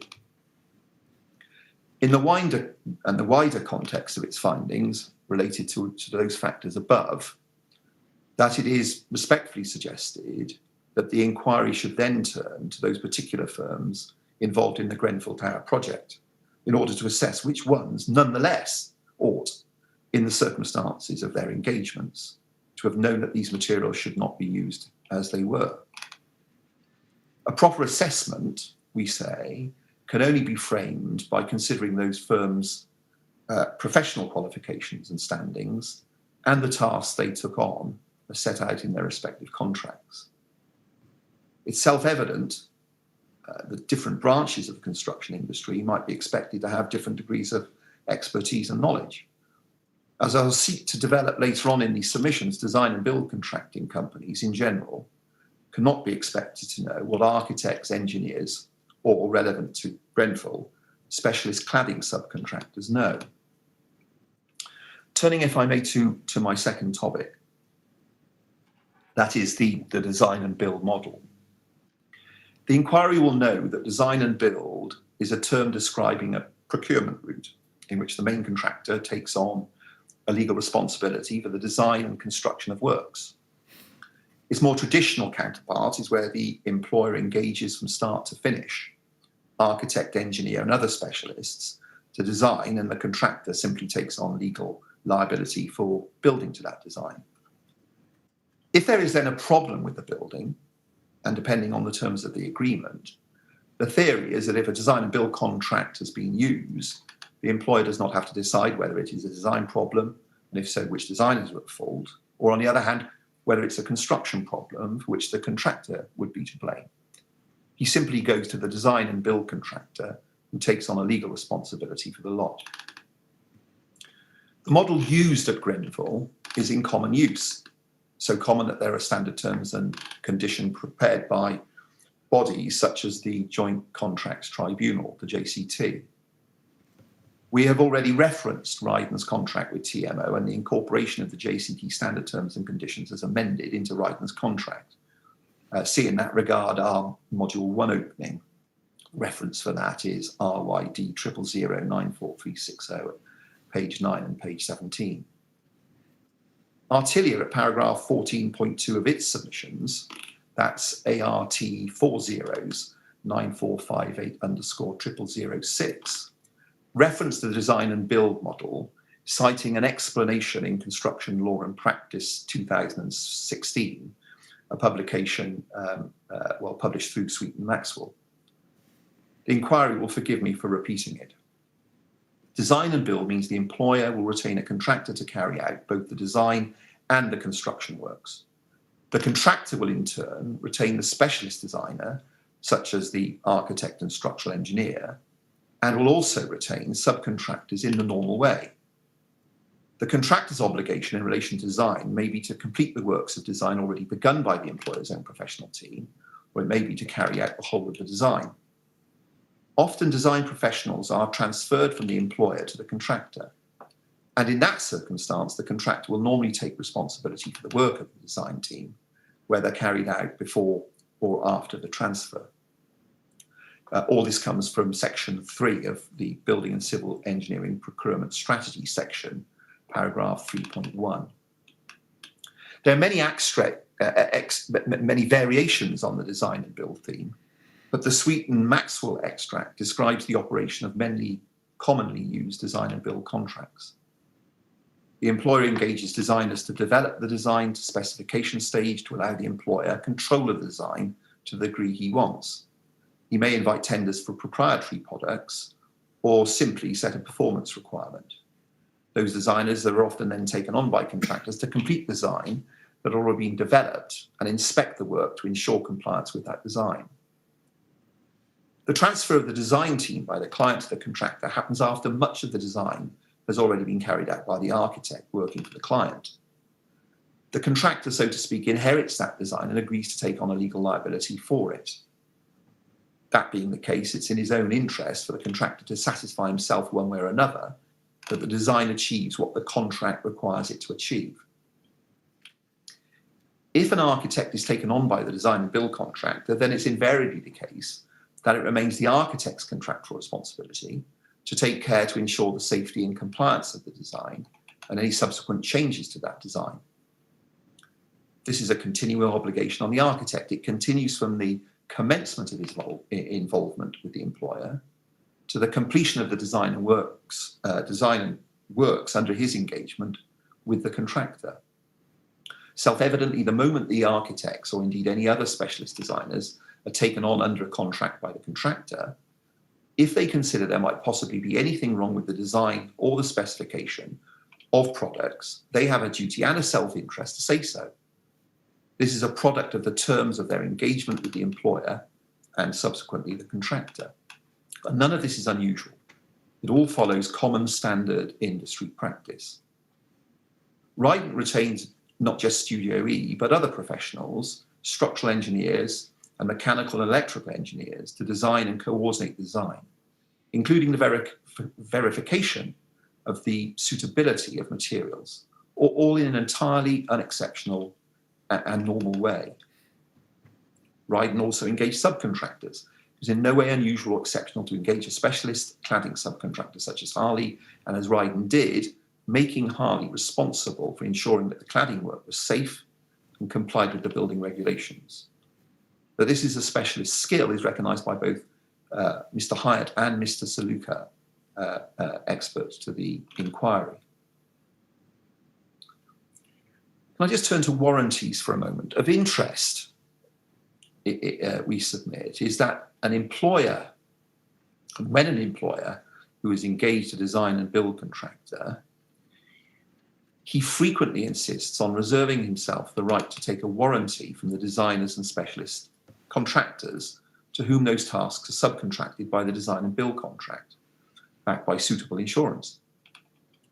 In this case, by clause 3.4.5 of the JC contract between Rydon and TMO, under the heading Conditions of Subcontracting, it was provided that it shall be a condition of any subcontract entered into by Rydon, where applicable, for the execution and delivery by the subcontractor of such collateral warranties as comply with the contract documents. Clause 7E.1 of the contract provided for the benefit of TMO that the contractor shall procure that each and every design subcontractor shall execute and deliver to the employer within 15 business days of request to do so from or on behalf of the employer from time to time, a collateral warranty or warranties in favour of the employer. Such collateral warranty or warranties to be in the appropriate form set out in Appendix 3, Part 2 of the agreement, with only such changes as the employer may approve. In fact, in this case, collateral warranties were provided in favour of TMO by Harley Facades Limited as facade subcontractor and by Studio E Architects Limited as architect. There were also others from JS Wright as M&E and Smoke Control subcontractor and Curtains Consulting Limited. They were the structural engineers. We refer to all of this because it demonstrates industry expectation that design and build contractors such as Rydon will engage consultants and specialist subcontractors who will design and take responsibility for that design. It also illustrates that it's far from being rare for there to be a continued additional reliance by the employer on the professionals it originally engaged until completion of the relevant work. It's important to note that it's specifically contemplated by employer and design build contractor, the design and build contractor will rely on others to discharge their duties owed to the employer under its main contract, because those others will have skills that Rydon itself, as a company, might not be expected to have. This usual and well-established route, that is of reliance on others, reflects the fact that design and build contractors do not often carry in-house the specialist resource necessary to carry out the specialist elements of the design and construction of the contract works. If they did have such resource, then there'd be no need to enter into such arrangements with consultants and subcontractors. Rydon doesn't have statistics to demonstrate how often third-party resources are used by contractors in design and build contracts of a similar size and nature to Grenfell Tower. It's suggested, however, it's more common than not for a design and build contractor to engage third-party designers to carry out the tasks of specialist design. In the case of inherited design, such as Grenfell, it's frequently the case that the design and build contractors will use the same design team engaged by the employer rather than switch horses to use an in-house resource, even if available. Any criticism of Rydon based simply on the fact that it did not utilise in-house architects, structural, mechanical or electrical engineers or specialist cladding designers, but relied on others, is, we say, misconceived.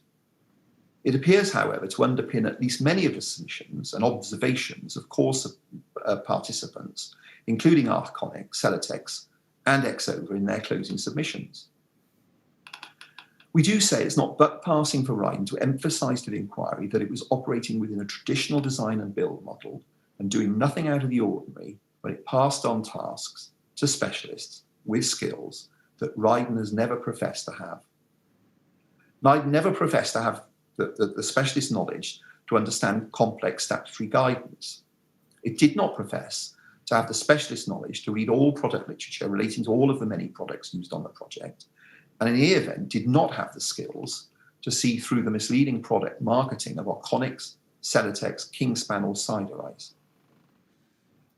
In any event, even if there are designer builders with all of those skills, in the case of Grenfell, Rydon reasonably relied on specialists and the contractual obligations agreed with those specialists.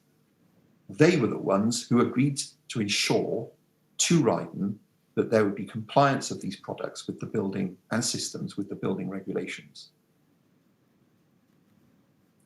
Can I now turn to what I term the standard of care? It's axiomatic that the tasks that Rydon took on and the legal liability it has to TMO in respect of those tasks are established by the terms and conditions of its design and build contract. It is right and acknowledged that as a result of its contract, Rydon took on a design responsibility, which has the potential to give rise to a legal liability to TMO for faults in that design. The inquiry, however, is not immediately concerned with legal liability. RBKC in its closing submissions and RBK 000064252_007 cite Lord Bingham in the Secretary of State for the Home Department case, where Lord Bingham stated of inquiries, the purposes of such an investigation are clear. To ensure so far as possible that the full facts are brought to light, that culpable and discreditable conduct is exposed and brought to public notice, that suspicion of deliberate wrongdoing, if unjustified, is allayed, that dangerous practices and procedures are rectified, and that those who have lost their relative may at least have the satisfaction of knowing that lessons learned from his death may save the lives of others. In considering whether Rydon's conduct was culpable, one of the few core participants who reference the scope of Rydon's duty is BSR Team 1 in their Module 1 closing submissions at footnote 67 to paragraph 3.3. That's at BSR 6073_0008, where it says this, and it's referring to the terms and conditions of the TMO contract. Clause 2.17.2.2, warranting that the works complied with the NBS specification, was expressed to be subject to Rydon's warranty at clause 2.17.2.1 that the design of the works, including that of any design consultant or sub-consultant, would be carried out using the reasonable skill and care to be expected of a professional qualified and competent design and build contractor experienced in carrying out such works. And by clause 2.17.1.1, Rydon undertook to be responsible for the design contained in the employee's requirements. The reference to the standard set by the contract is not quite accurate. The wording of clause 2.17.2.1 is set out at paragraph 1.30 of our written closing submissions. And it's whereby Rydon warranted that all the reasonable scale and care to be expected of a professionally qualified and competent design and build contractor experienced in the carrying out of such works and products of a similar size, scope, value and character and complexity to the works. Now, putting on one side any fine points of interpretation, it's submitted that the standard of skill and care against which Rydon's conduct should be assessed is the standard to be expected of a competent design and build contractor with experience of carrying out a similar project to Grenfell. That this would be the case, it suggested, even without this provision in its contract with TMO. This is plainly a different standard to that against which an architect, mechanical and electrical engineer, fire specialist, or indeed any other construction professional's conduct is to be assessed. The inquiry has had the benefit of expert evidence from an independent architect, Mr. Hyatt. And of course, one of his tasks is to inform the inquiry as to whether Studio E fell below an acceptable professional standard to be expected of architects, and for the inquiry to assess the cogency of that evidence.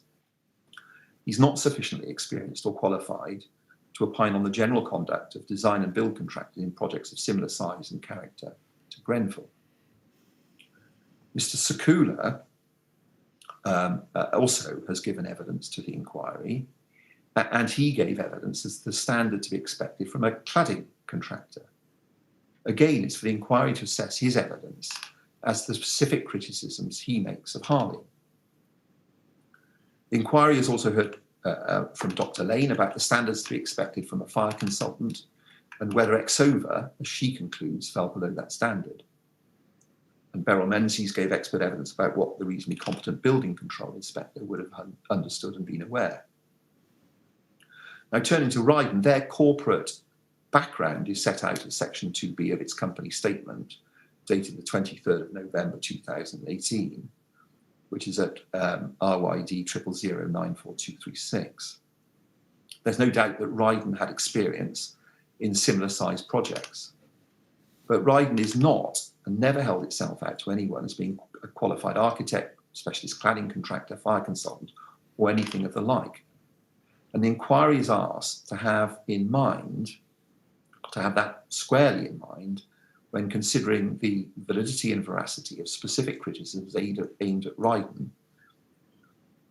That is, that it has not had an objective view from anyone independent and qualified to advise the inquiry whether at any particular stage and in any particular way, Rydon was not entitled to rely on those around it to design and to advise it whether things ought to have been being done differently. Can I now turn to addressing some specific matters raised by other core participants? The first is lack of in-house expertise and knowledge. In our Conics Module 1 submissions, that's ARC 50769_001, and at paragraph 7, our Conic alleges that one of Rydon's central failures was its lack of in-house design expertise and knowledge. Now, with our Conics case in mind, it appears to be suggested that Rydon ought to have had the in-house specialist expertise and knowledge to have revealed that RB55PE was perfectly suitable for use at Grenfell Tower and buildings above 18 metres, but it should not be used in combination with Celotex or other products. Not that RB55PE was unsuitable, full stop. This itself illustrates the difficulties. To this very day, it's said by the manufacturer Arconic that there's no reason why its product should not be used above 18 metres. Others, of course, say that Rydon was culpable in not realising that it was wholly inappropriate. Now, whatever the state of affairs it is said by Arconic or other parties that Rydon was blameworthy in not discovering, Arconic ignores one of the main reasons why parties such as Rydon subcontract, to pass down tasks to those who are better placed because they have the necessary skills to ensure those tasks are carried out successfully. The parties who criticise Rydon make no case that a reasonable design and build contractor would have carried a design resource of sufficient qualification to identify particular failings of the specialists to whom it legitimately subcontracted. In the same vein, Arconic states, nor was their in-house expertise sufficient to form a view of the adequacy or compliance of the outsourced design work. Now, we contend that this is akin to saying that a design and build contractor must have the same or similar skills in-house as those specialists to whom it subcontracts, including a detailed understanding of the products, the design, and the relevant regulations, to ensure that what has been done by those specialists achieves compliance. Rydon cannot accept any such contention. It should be recalled that the specialist cladding work, albeit an important part of the work, was just that one part of the works being carried out under the auspices of an array of professionals engaged by Rydon. Rydon was entitled to engage third-party resource to undertake tasks which required skills it did not have and it was not expected to have had. Rydon accepts, of course, that there may be cases where an error in design or specification of products is so obviously non-compliant with the building regulations that a reasonable design and build contractor may be criticised for not spotting it. That, however, is not this case. This is an accepted specialist area and where the problems endemic with the relevant products were sought skillfully to be hidden by the manufacturers. The contextual features I referred to earlier are highly material. We respectfully suggest in any assessment of whether the non-compliance of the products can be characterised as obvious. Paragraph 10 to 11 of Arconic's Module 1 closing submission suggests that Rydon had an inexperienced team and was under-resourced. Implicit in Arconic's suggestion is that an experienced and resourced in-house team should and would have appreciated that what its architect and specialist subcontractor were in effect telling it was wrong. Otherwise, it's a suggestion that goes nowhere. Rydon readily accepts it did not know that Arconic's product was dangerous, such as it should not be used in buildings over 18 metres, whether alone or in conjunction with Celotex. It's absolutely denied, however, that a reasonable design and build contractor with experience in similar sized projects as Grenfell could be called fairly called culpable for its in-house personnel not having sufficient expertise and experience to know that to be the case. Now, at paragraph 3.3 of BSR Team 1's Module 1 submissions, that's a BSR 6073_007, it's submitted by them that Rydon undertook full responsibility for the design and was obliged to review it and satisfy itself of all aspects of the design. Again, Rydon's liability for the design is a consequence of the contract. Bearing in mind that liability, it was entitled to discharge that responsibility by engaging sub-consultants and specialists to do so. Rydon wasn't obliged to anyone to have in-house employees to do so, even if they had the requisite in-house skills. At paragraph 133 of Celotex's closing submissions, this is at CEL 30/12348_0050, Celotex refers to Mr. Hyatt's evidence and contends that Rydon was required, and I quote, to take great care in its examination of the drawings and specification, and the same degree of care in its examination of the work of other appointed consultants. Now, Mr. Hyatt's not a design and build contractor, and if it's sought to be suggested that a reasonable design and build contractor would have the necessary qualifications and skills to spot errors in the specification made by an architect and approved by a specialist cladding contractor, and which in this case would have revealed that RS 5000 ought not to be used in the very application Celotex pushed for it to be used, above 18 metres, then he has no basis or qualification for saying so. And it's similar with regard to RP55PA in cassette or indeed any form. As far as it can be seen, Mr. Hyatt's never worked in-house for a design and build contractor and gives little evidence of his experience in similar sized projects to Grenfell. It's notable that at paragraph 132 to 141 of Celotex's closing submissions, that's at page 50, Celotex constantly allied the existence of a legal liability with allegations of blameworthy behaviour. Celotex point to a legal liability relating to the compliance with the building regulations and what are said to be admissions by Rydon personnel as to the existence of a legal liability, but seemingly to portray this as some sort of admission of blameworthy conduct. Celotex totally ignores the wholly reasonable group of subcontracting tasks for which a main contractor may have legal responsibility to specialists. And there's nothing sinister or untoward in Rydon relying on others, as in fact they did. The lack of practical reality pervading Celotex's contentions are illustrated by its allegation at paragraph 193 of its closing submissions, where it says no one at Rydon gave any proper consideration to Celotex's product literature. This apparently on the basis that Rydon personnel should have looked at the product literature in detail, presumably not just that produced by Celotex, but all the other and hundreds of other products specified and installed at Grenfell. And had they done so, that consideration would have exposed this unsuitability of RS5000 for use above 18 metres at Grenfell with RP55PE, and advisors and consultants have got it wrong. And this, of course, is the very fact that Celotex's subterfuge sought to hide. As BSR Team 2's written closing submissions say at paragraph 93, Celotex waged a campaign of smoke and mirrors, actively targeting projects over 18 metres, forcefully marketing RS5000 to project decision makers, giving every impression that RS5000 was safe on high-rise. At paragraph 129, they rightly say that Celotex intentionally misled the NHBC and NABC. We deal with all of this in detail at section 5 of our written closing submissions, in particular paragraphs 5.26 to 5.38, where we refer to the evidence of Mr. Roper, Debbie Berger, and Mr. Evans. They accept that the Celotex literature was designed to lead those in the construction industry to believe that there was a global approval for use of RS5000 above 18 metres. And they did this in the belief, demonstrated by its own internal presentations, that it was likely that even architects and building control officers lacked sufficient knowledge to expose what it represented was untrue.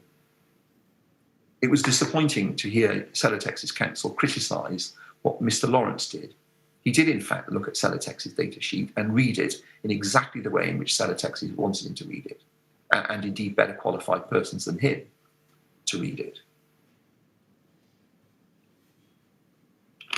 Can I just add here that BSR Team 1 in their Module 1 closing submissions, paragraph 3.3, that's BSR 6073_007, rightly identify that the design and build contract did not oblige or encourage Rydon to consider the performance requirements of the cladding.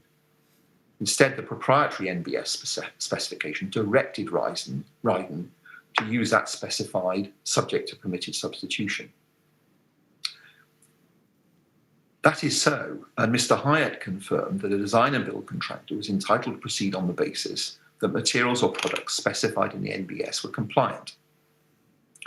Rydon was entitled to take additional comfort from the fact that specification of proprietary products in the NBS specification included Celotex FR5000. Now, as to RB55PE and its selection, it's important to understand the history leading up to its specification. The precise chronology is sometimes overlooked. We set out that history at section 4 of our written closing submissions in some detail. But in short, ACM was proposed and included in the NBS specification as an alternative, and as a result, as we understand it, of discussions held between Artilia, Studio E and Harley, well before Rydon had any involvement in the project. Using ACM had been identified as a target for savings by Artilia in February 2013, well before Rydon's involvement. Harley had expressed its preference to use ACM from a selfish point of view in September 2013, well before Rydon's involvement. The NBS specification was drawn up in November 2013, and of course, Rydon was engaged in March of the following year. Moreover, to reflect the potential for the cost savings by using ACM, the inquiry knows from the NBS specification alternatives as to the exterior cladding was addressed at page 1 of 11 of section H92. That can be found at SEA 60169_0064. Rydon was in effect asked to price Rainabond Duragloss 5000.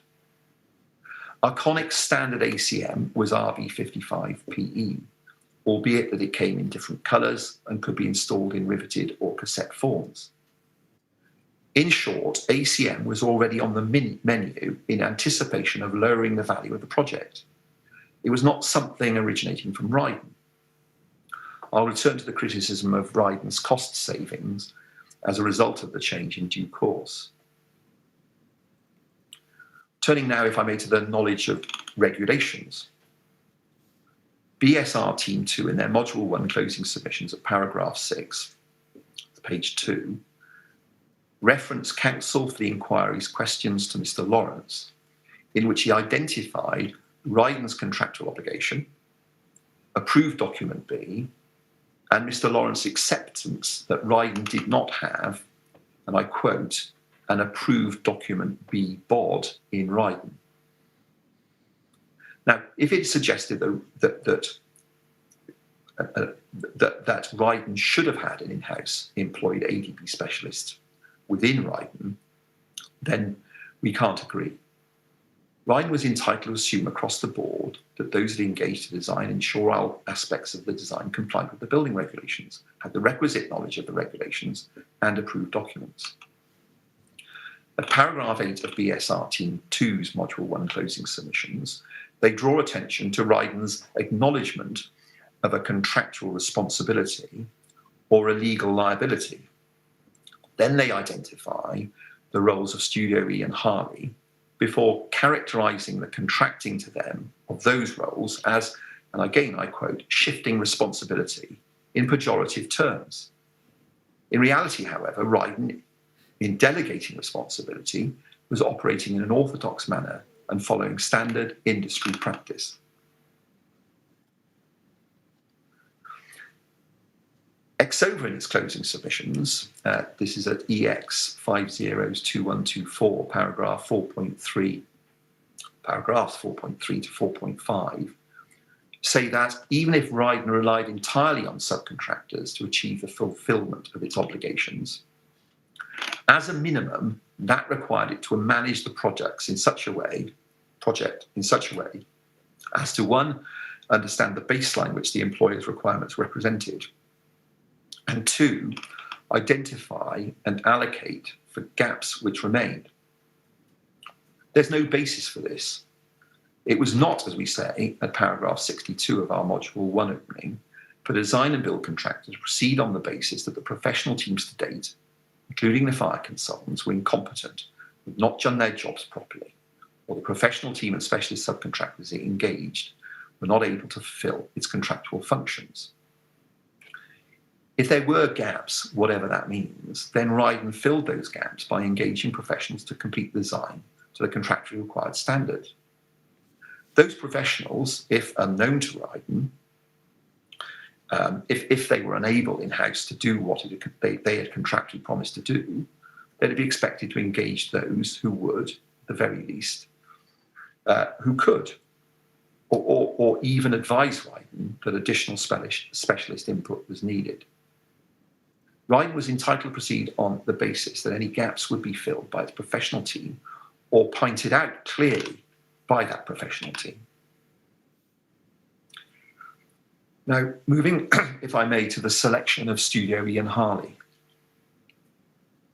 Arconic, amongst others, say, on the assumption that Rydon was entitled to subcontract specialist tasks and rely on those consultants and subcontractors, that it was wrong and blameworthy for Rydon to delegate to architects and specialists Studio E and Harley.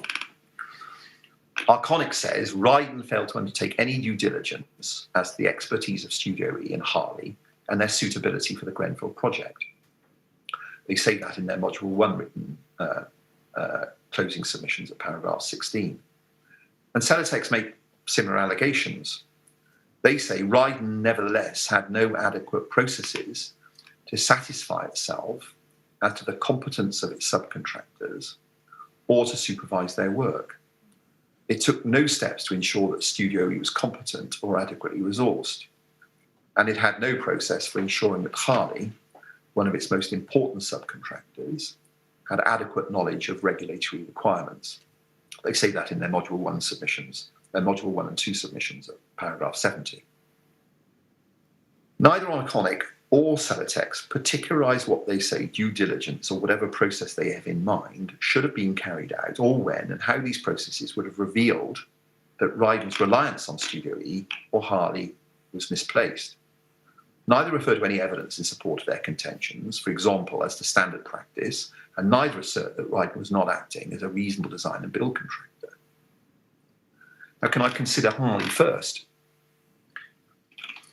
Paragraph 26 of its company statement, that's RYD 000094236, identifies Rydon's system for ensuring the effective selection of competent contractors as part of its due diligence process, namely, maintaining an approved list of subcontractors, requiring completion of a detailed safety, health, and environmental pre-qualification questionnaire and declaration, conducting pre-contract interviews with subcontractors.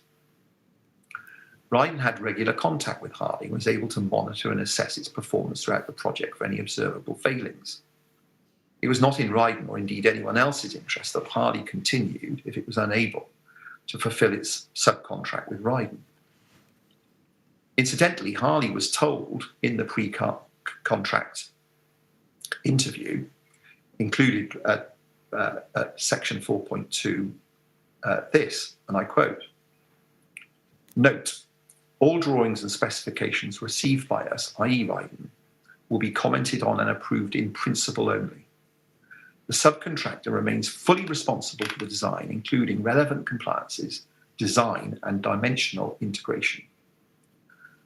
The letter of intent sent to Harley, that's at HAR 50120, incorporated the pre-contract interview with Rydon into the contract with Harley as Appendix D. It's alleged by Arconic that Harley's team was underprepared and inexperienced for a project such as Grenfell Tower. That's at paragraph 33 of its Module 1 submissions. And Harley's team was also under-resourced and stretched across multiple projects. That's at paragraph 35. Rydon had no idea that there was a risk that Harley was not able to comply with its contractual obligations and fulfilling the duties of a competent specialist. Arconic's comments are based on hindsight. Rydon's understanding went hand in hand with the specialist experience that Harley held itself out as having. Mr. Hyatt, in his report, and this is at PHYR 56028, and at paragraphs 3.7.32 to 3.7.33, rightly points to a Harley brochure dated September 2013, which makes the following endorsement. Harley offer a complete envelope solution. All elements of the facade are designed and installed by Harley, with certain specialist services subcontracted out. This provides clients with a one-stop shop solution, eliminating clashes on site, and takes responsibility for ensuring interface details are properly executed. Unsurprisingly, with this in mind, Mr. Hyatt, having identified what he terms Harley's failure to understand the horizontal cavity barrier requirements, says that such a failing is surprising in a company that professes specialist knowledge and experience in planning work. None of the inquiry experts appear to have suggested blameworthy conduct on the part of Rydon in the selection of Harley. The evidence, in fact, we suggest is to the contrary. At paragraph 4.20 of Rydon's closing submissions, we highlight that Rydon reasonably believed Harley to be a competent cladding specialist based on its experience with Harley on previous projects. Simon Lawrence's oral evidence was that Rydon had no reason to doubt Harley's competence That was at day 24, pages 19 and page 20. So in concluding on Harley's selection, and in short and repeating paragraph 4.21 of our closing submissions, it was totally reasonable for a design and build contractor such as Rydon to expect a cladding subcontractor such as Harley, operating under a subcontract such as Rydon had with Harley, to be knowledgeable about the cladding materials it was being asked to endorse and install, and to review compliance and appropriateness of those cladding materials. Now I turn to Studio E. As to Studio E, our Connex case is that Rydon at some unspecified time ought to have realised that Studio E was incapable of carrying out its obligations. This allegation is made without any supportive analysis or particularisation. Celotex makes a similar allegation in its closing submissions, where it says that Rydon took no steps to ensure Studio E was competent or adequately resourced. MHCLG2 alleged critically that Rydon did not ask Studio E if they had been involved in a high-rise residential and overcladding project before, or investigate whether Studio E was fully conversant with statutory requirements and related industry guidance about cladding. They do that at their closing submissions, paragraph 31.1. Again, if it's suggested that Rydon's conduct in engaging Studio E was culpable, then the suggestion is wrong. The inquiry knows that Studio E was not selected for the project by Rydon. By the time that Rydon had came to inherit and engage Studio E, they'd been working for some time on Grenfell itself without, to Rydon's knowledge, any apparent problem. Indeed, the criticisms of Studio E's appointment made by the BSRs are primarily directed not at Rydon, but at RBKC, TMO, and Artilia. And see in that regard the BSR Team 1 Modules 1 submissions, where they say no competitive tender process of any kind was deployed before appointing the design team to the Grenfell Tower project. Artilia, Studio E, and Max Fordham were all appointed solely by reason of their involvement in calc. That process had been conducted by RBKC rather than TMO, and for a different type of project requiring different knowledge and experience. Suitability for Grenfell Tower did not form part of that assessment. They say that in their Module 1 submissions, paragraph 2.1. In fact, they continue. TMO's flawed processes matter. Proper adherence to procurement could have resulted in the selection of an architectural practice familiar with the overcladding of high-rise buildings, or at least a practice with a more rigorous approach to code compliance that was less intent on relying on others. TMA made no competence check or inquiry of Studio E's relevant skills, knowledge or experience in overcladding high-rise buildings. It took comfort only from the fact that Studio E had delivered projects valued in excess of 50 million, that it could deliver a 10 million project. In BSR Team 2's Module 1 submissions at paragraph 1634, Artilia, it is said, failed to advise KCTMO on the financial standing or competency of Studio E to perform the role of refurbishment contract, even though providing such advice fell within its remit as CDM coordinator. Now, it's noted that in support of the inexperience of Studio E, reliance is placed on what Mr. Soon said in evidence to the tribunal about his competence to handle such a project.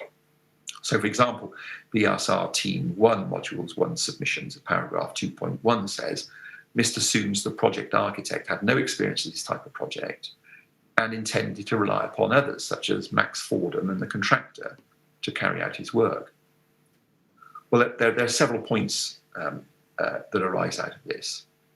First, what Mr. Soon said in evidence about reliance on others goes flat contrary to the contractual tasks and obligations Studio E took on with TMO and with Rydon.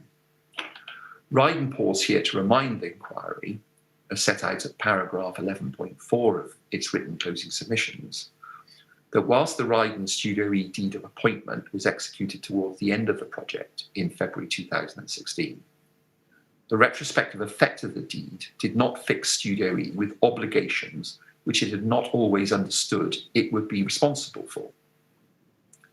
In particular, on the 17th of April 2014, just a few weeks after Rydon had been told that its tender was successful, Rydon sent Mr. Soons a draft of the proposed schedule of services. That's RYD 000064706. Other than one item, all the services relevant to the inquiry's remit and are set out, paragraph 25 of Rydon's Phase 2 Module 1 written submissions, remained as proposed by Rydon. There was a common understanding from the outset of the scope of Studio E services, as is clear from the evidence referenced at paragraph 11.4. This included for compliance of the design and the selection of materials within and in compliance with the building regulations. Secondly, if Studio had been asked by TMO or Artilia at the time, there's little doubt that Studio E would have professed their competence to carry out all their obligations with reasonable skill and care to be an expective and architect versed in such projects as GT.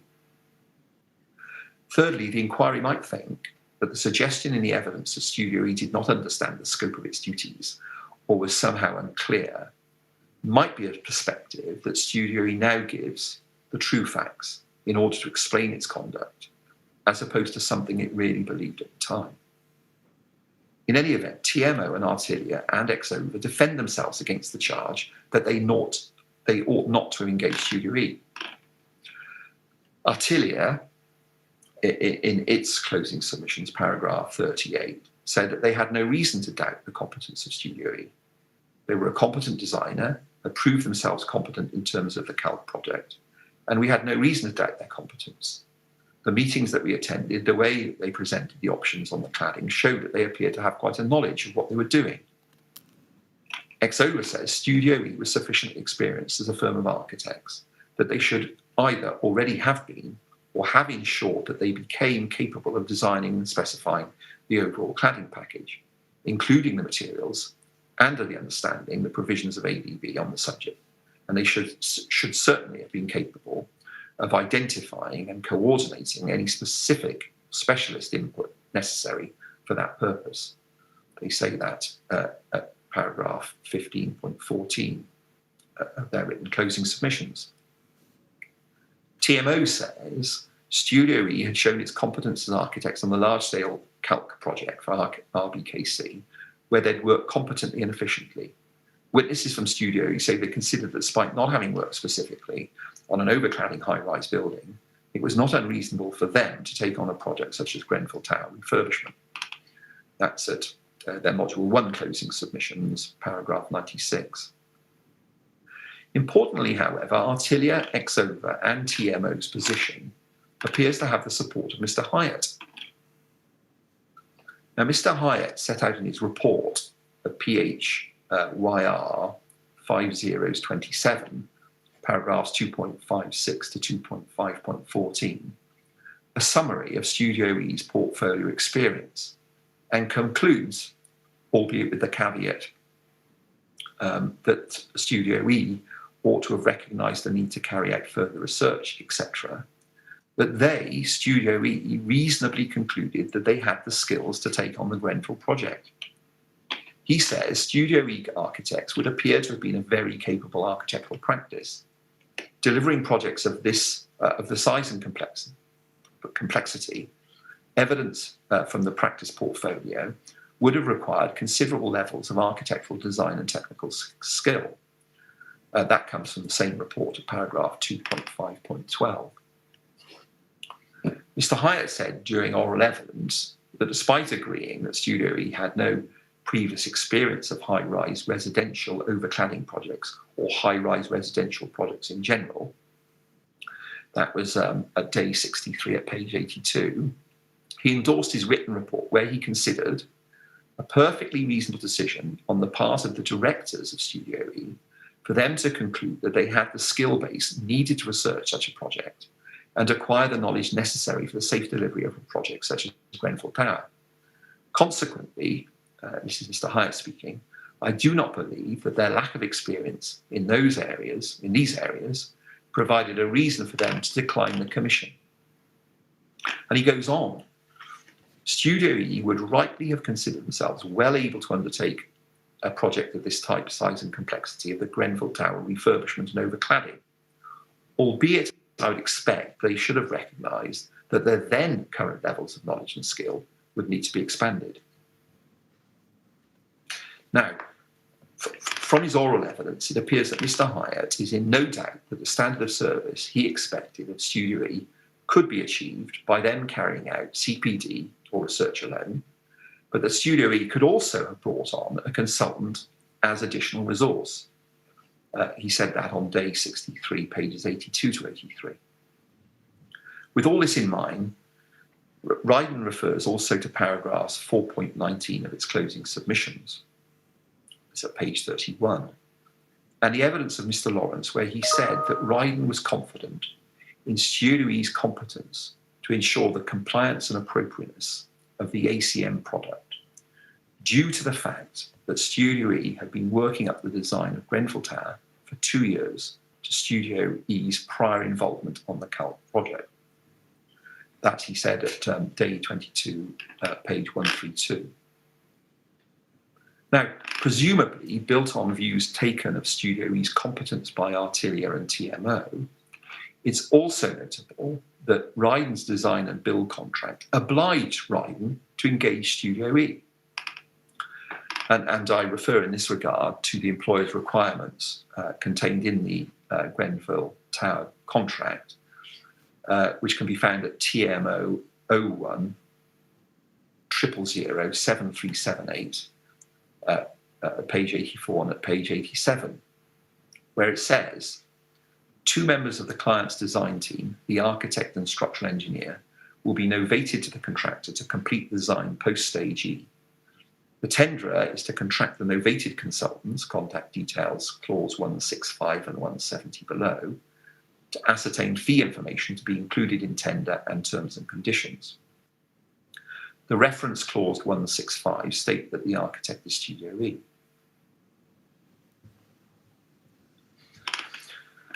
Now, turning, if I may, to another contention, and that is that of BSR Team 2 at paragraph 3.4.1 of their module 2 closing submissions, I think, where they rightly identify that Studio E owed duties to Rydon to coordinate the design of all consultants, and they reference clause 13, and to develop the design with them, and agree with Rydon the type of construction and quality and selection of materials. That's at clause 12. There's no reason why a design and build contractor cannot delegate such coordination functions to a third-party professional rather than use an employee.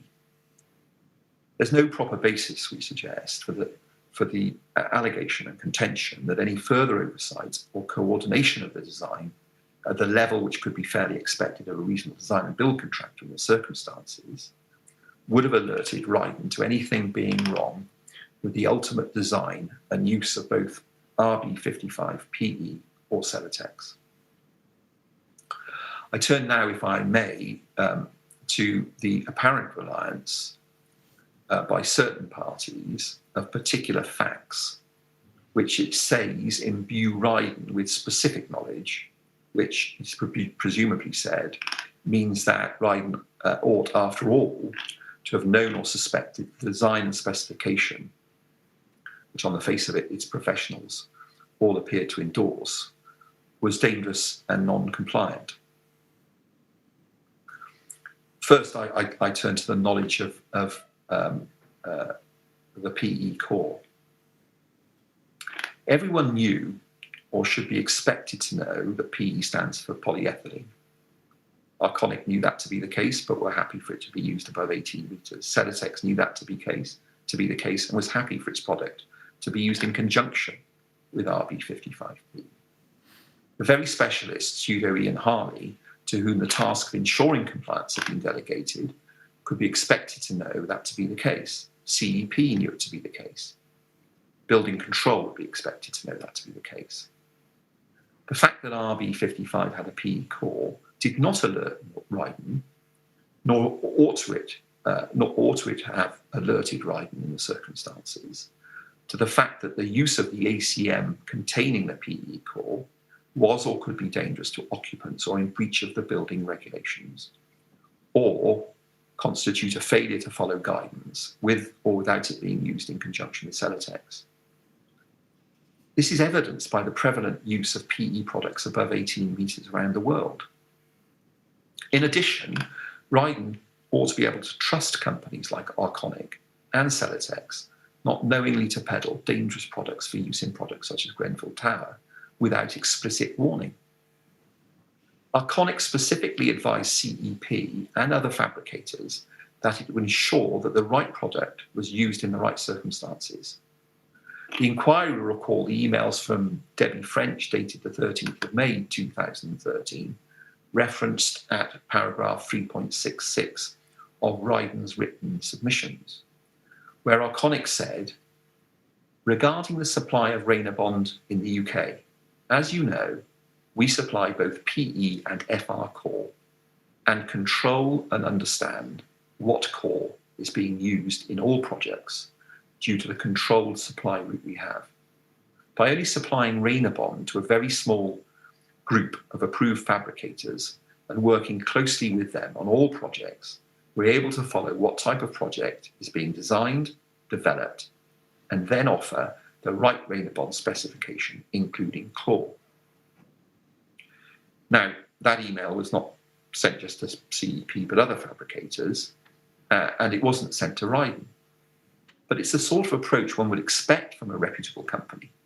Internally, Arconic knew of the consequences of the highly dangerous course it was adopting in continuing to sell its product for use in the high-rise residential market.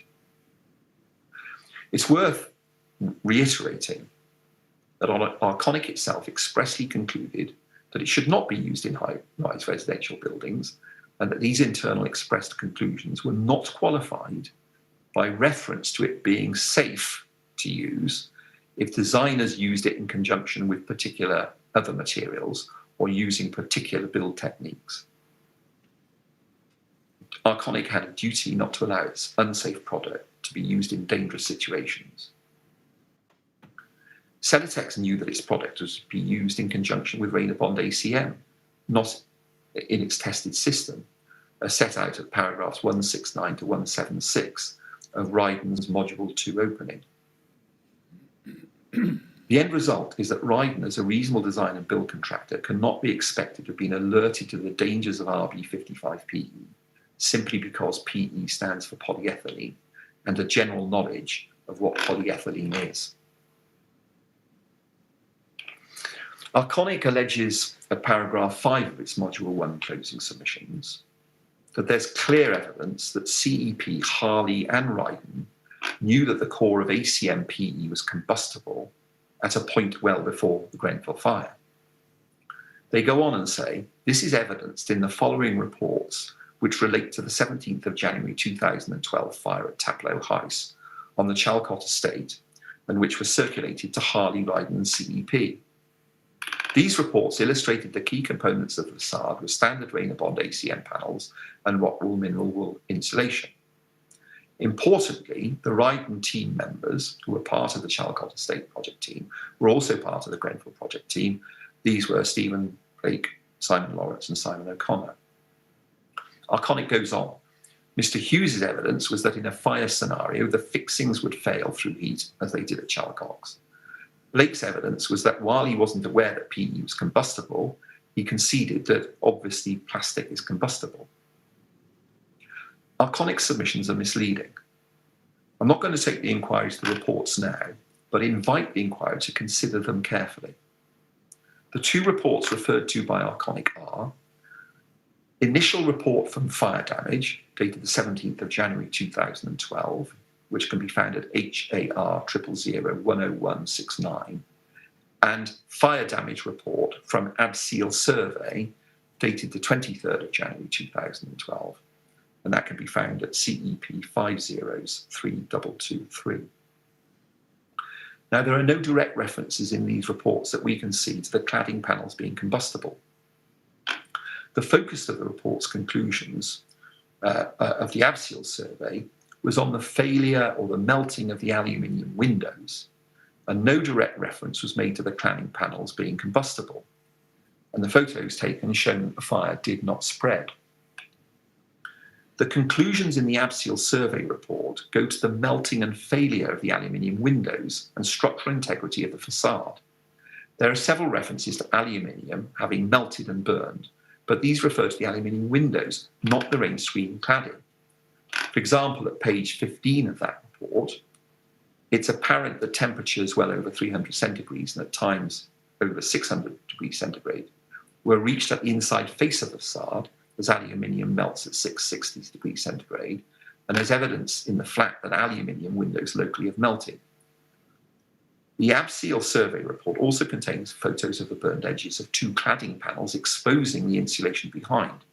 That's at page 9 of the report, as well as photos of the corner cladding panel burned through the middle. Those are pages 13 and 14 of the report. Now, whilst the Abseal survey report at page 15 refers to the facade as an aluminium thermally broken construction, it goes on to state, page 16, that areas of the facade that were subject to temperatures over 300 degrees centigrade, causing potential deformation of aluminium. This statement, taken together with the early statement that aluminium only melts at 660, implies that the aluminium cladding panels deformed but did not melt. Now, as to the comment about Mr. Blake, it's well to consider his evidence on this particular point, which can be found at day 28, page 48. Whilst he accepts that plastic is combustible, and it was put to him that ACM contained PE, his evidence was that he did not think of it like that. It's suggested by some that Mr. Blake ought to have realised, as Arconic in fact knew, that RB55PE was unsuitable for use in buildings above 18 metres, or as alleged by Arconic, that it was suitable for use but not in combination with other particular products. Then this suggestion is simply unwarranted.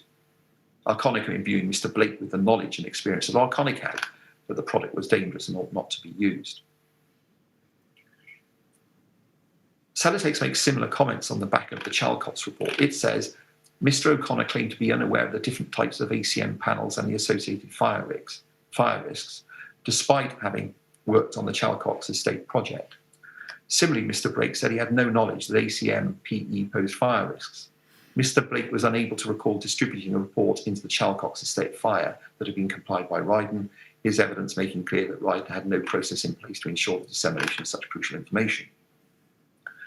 Celotex does not explain how working on the Chalcott's, or having read the reports, or disseminating the reports which have led Mr. Connor or Mr. Blake or anyone else at Rydon to have knowledge of the associated fire risks with different ACM panels, either as a product or used in combination with Celotex. So I note that it's 12:58. Yes. I wonder whether that may be a convenient moment. Yes, I think it would. It's convenient to you, is it? It is, sir. Thank you. Now, the one thing you could help me with before we rise then for the break is how long you think you might need after the adjournment. It's just so that if you're not going to take another 45 minutes, and you're free to do so, it would be a good idea to warn Mr. Williamson so that he could follow without too much delay. Yeah. So I'm pretty confident I'll finish within 30 minutes. Well, that's very helpful. Thank you. Well, we'll ask someone to see if Mr. Williamson can be available from 2:30, and that will avoid any waste of time. Good. Well, thank you very much indeed. We'll break there and we'll resume at 2:00, please. Thank you very much indeed, sir. Thank you very much.